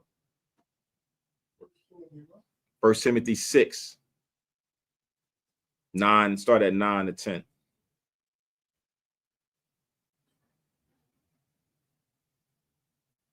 Huckster. I was like, I never heard that word before. That's like a hustler, but a little bit harsh, right? So yeah, all these principles of what right looks like and what wickedness looks like has been already outlined in the Bible. We just didn't take the time to read it, or it's been hidden from us, right? Like these hidden books. But if we take the time and we apply some of these principles, both men and women will fare the better, right? The Most High will set certain things up and send out angels to protect you, to encourage you, to strengthen you, even might give you certain gifts to overcome in these last days and times that we're going through. So, yes, that was the last verse. That concludes today's Sabbath service lesson in 25 and 26 from Ecclesiasticus. Next week, we will be in Second Chronicles, chapters 15 and 16. Again, that's Second Chronicles chapter 15 and 16. No? Oh, 13 and 14. It's a lot. Yes, Second Chronicles 13, 14.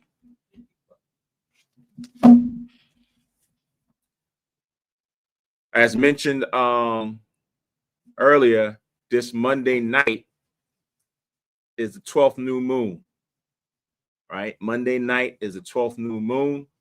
So we will have a service to commemorate the 12th new moon for the Most High. And then keep in mind on April 1st, which is a Wednesday night, is the Passover, right? April 1st, Wednesday night is the Passover. So we're, yes, I'm going to read that in Deuteronomy for those who are listening, watching, new. Deuteronomy 16 and 16.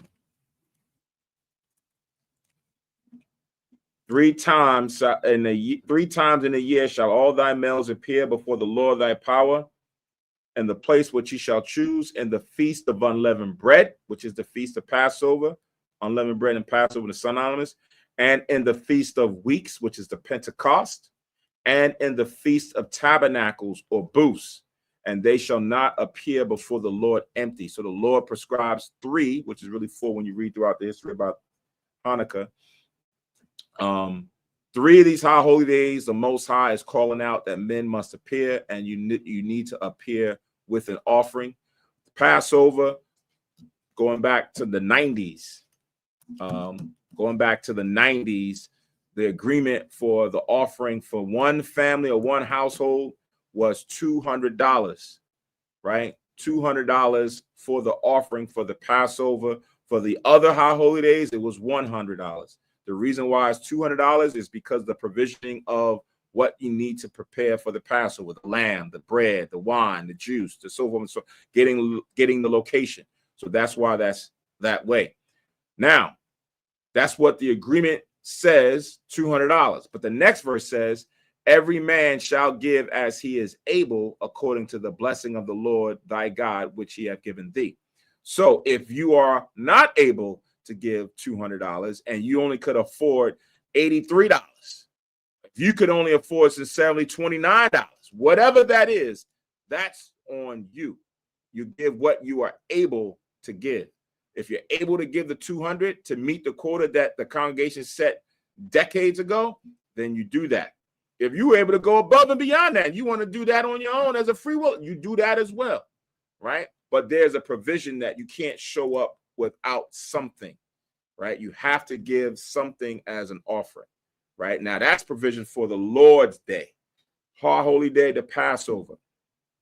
Like we said today, do not get into the midst of, like I said, if you're watching this, if you're new, Valentine's Day is not something that we want to support or celebrate. Again, it goes back to Lupercalia.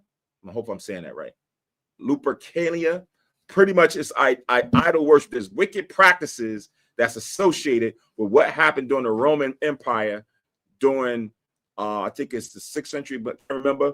But it was around the 15th of February, and it got moved to the 14th, and then put a wrapping around it, around this man, Valentine, who tried to support marriages and things back then. So they took his, what he went through, he was put to death with, and wrapped it around this pagan worship that even started before Rome. We read that in the book of Baruch last night, that they was doing these sexual practices even before. They just dressed it up, right? Society dresses up a lot of things that's pagan. They dressed up New Year's Eve. They dressed up Christmas, right? They're dressing up Valentine's. They dress up a lot of things. Mother's Day. All of it is dressed up into idolatry and pagan worship. Go do the research, right? Go do the research of the origins of where it started from. It's dealing with whoredom and whoremongering. Let me get one precept before we break down. Like I said, go and read the history behind it, and you can check it out. Go to Job chapter 14. Job 14 and 4.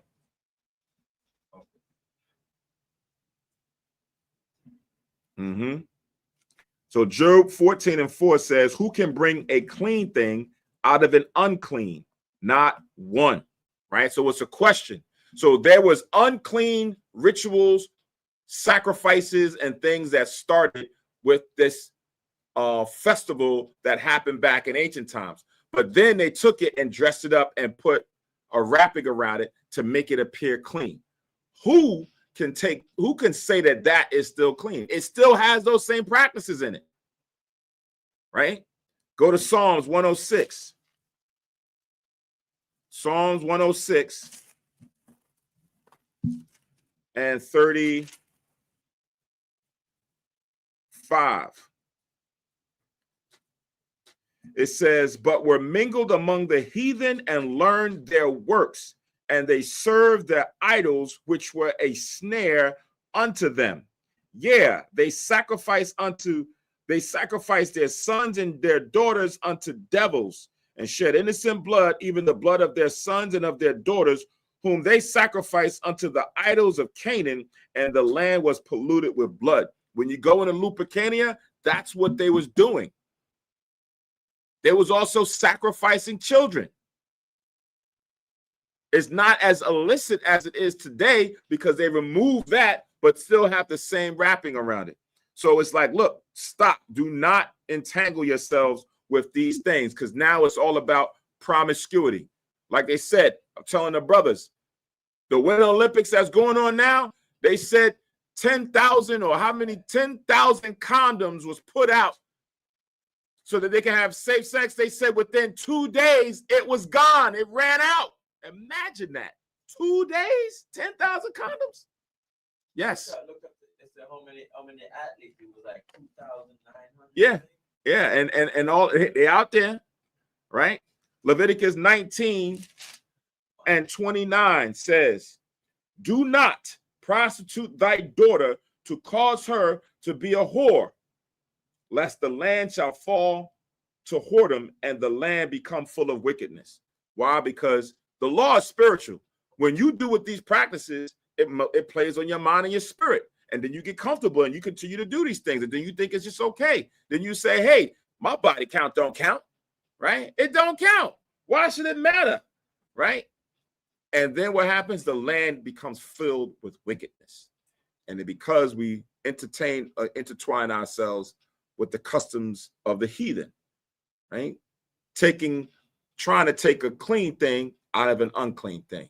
No, it's wickedness. So when your time after the service, go do some research on Lupercalia, learn about these holidays that we follow, right? All of them.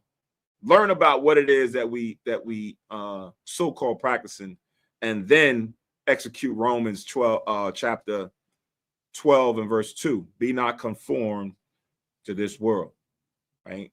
Don't conform yourself to society's ways. Conform yourself to the Most High in Christ and follow our righteous ancestors who kept the charge and kept the call. All right. Now we are. Ecclesiastes 34:4. Ecclesiasticus. Go with Job 14:4. Ecclesiasticus 34:4.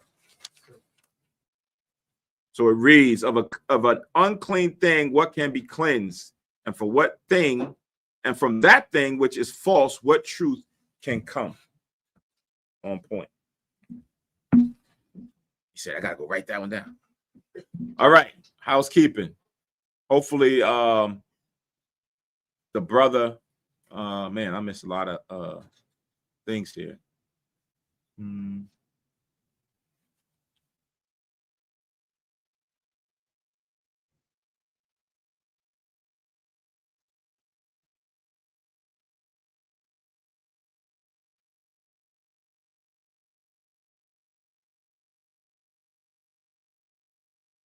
I don't see. This sounds like the same person from before. It sounds like we went through this storyline.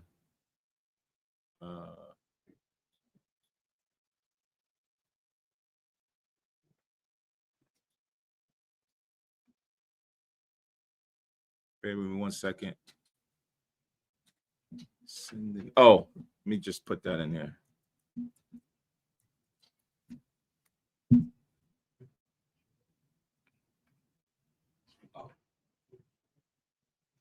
Let me spell it right. There we go.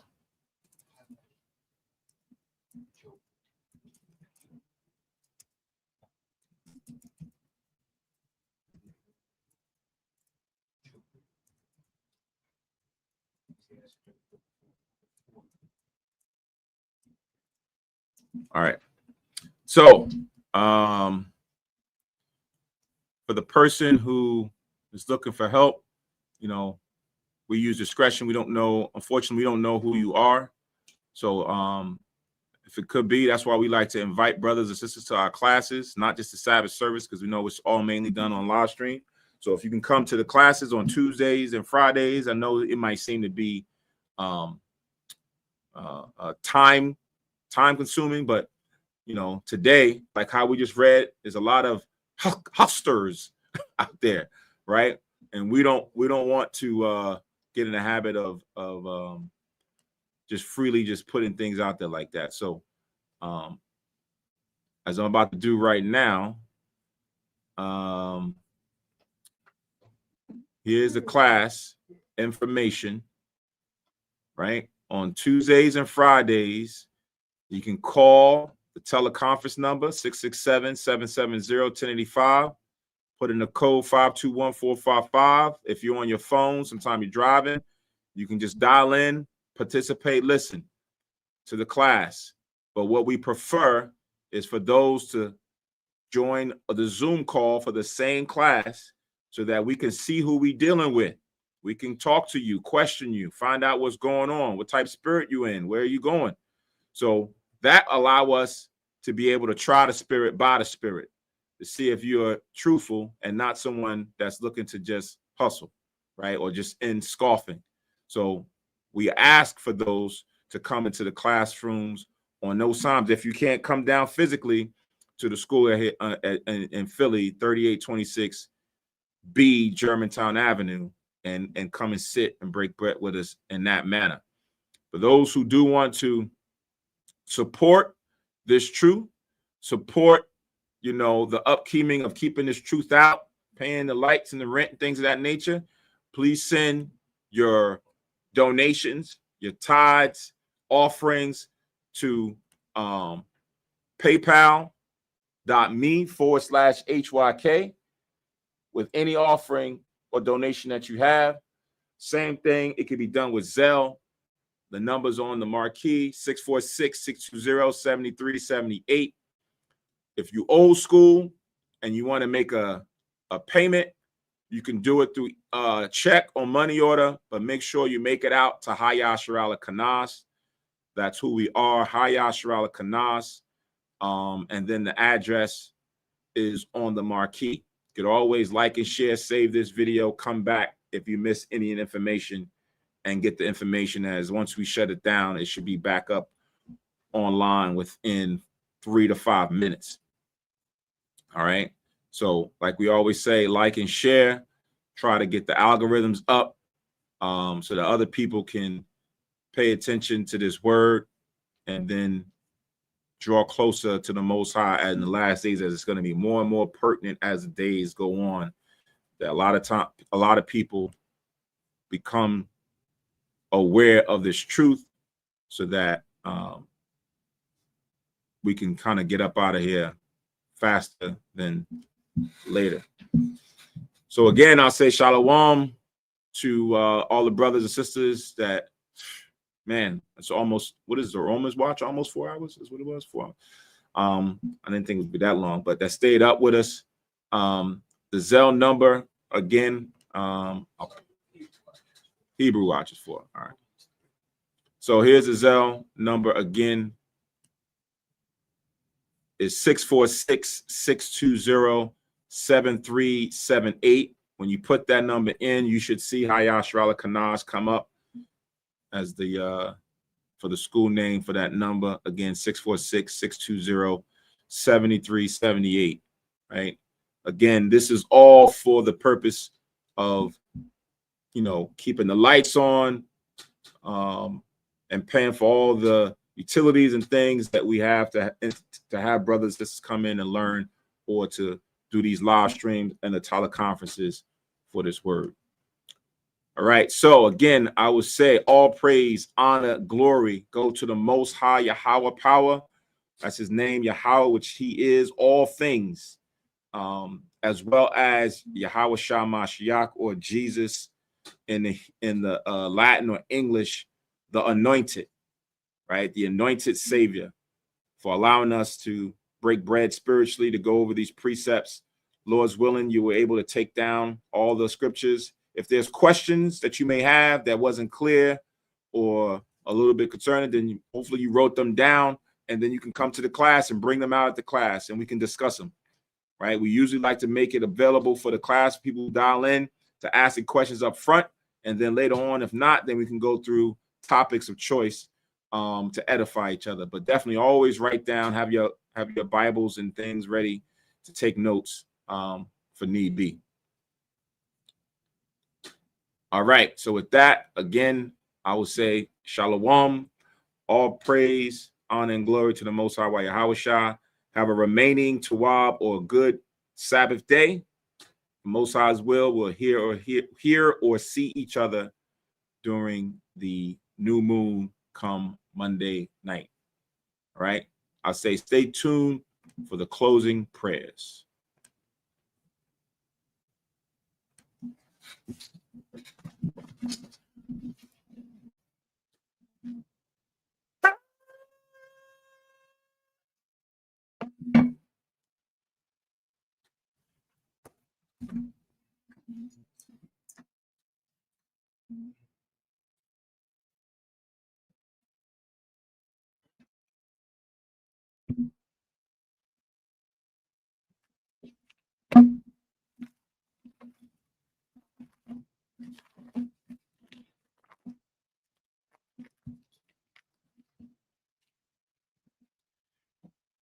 Barakatha Yahweh, Ba'ashem Yahweh Shah, Asherah, Nathan Lanawa, Par Yahagapin, Tawada Aman. La Yahweh, Ba'ashem Yahweh Shah, Ath, Yasha Allah.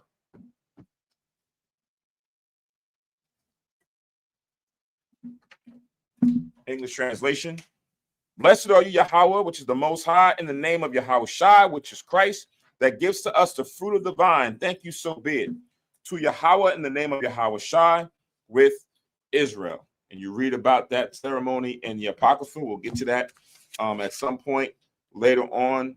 But you read about that in Ecclesiasticus chapter 50, starting at verse 13, about the service with the wine. All right. Imadwa Punyua Jerusalem, stand and face Jerusalem for the closing prayers.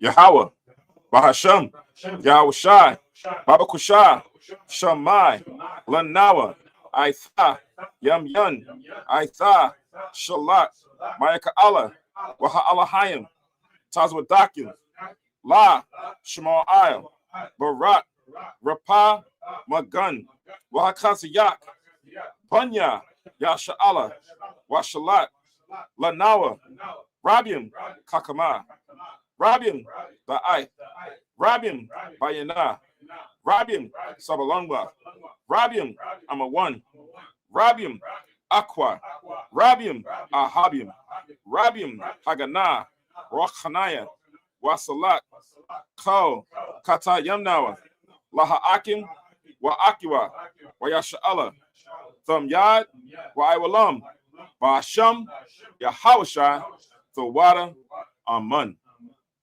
So that was the ending prayers in Hebrew. Now we'll give the English edification.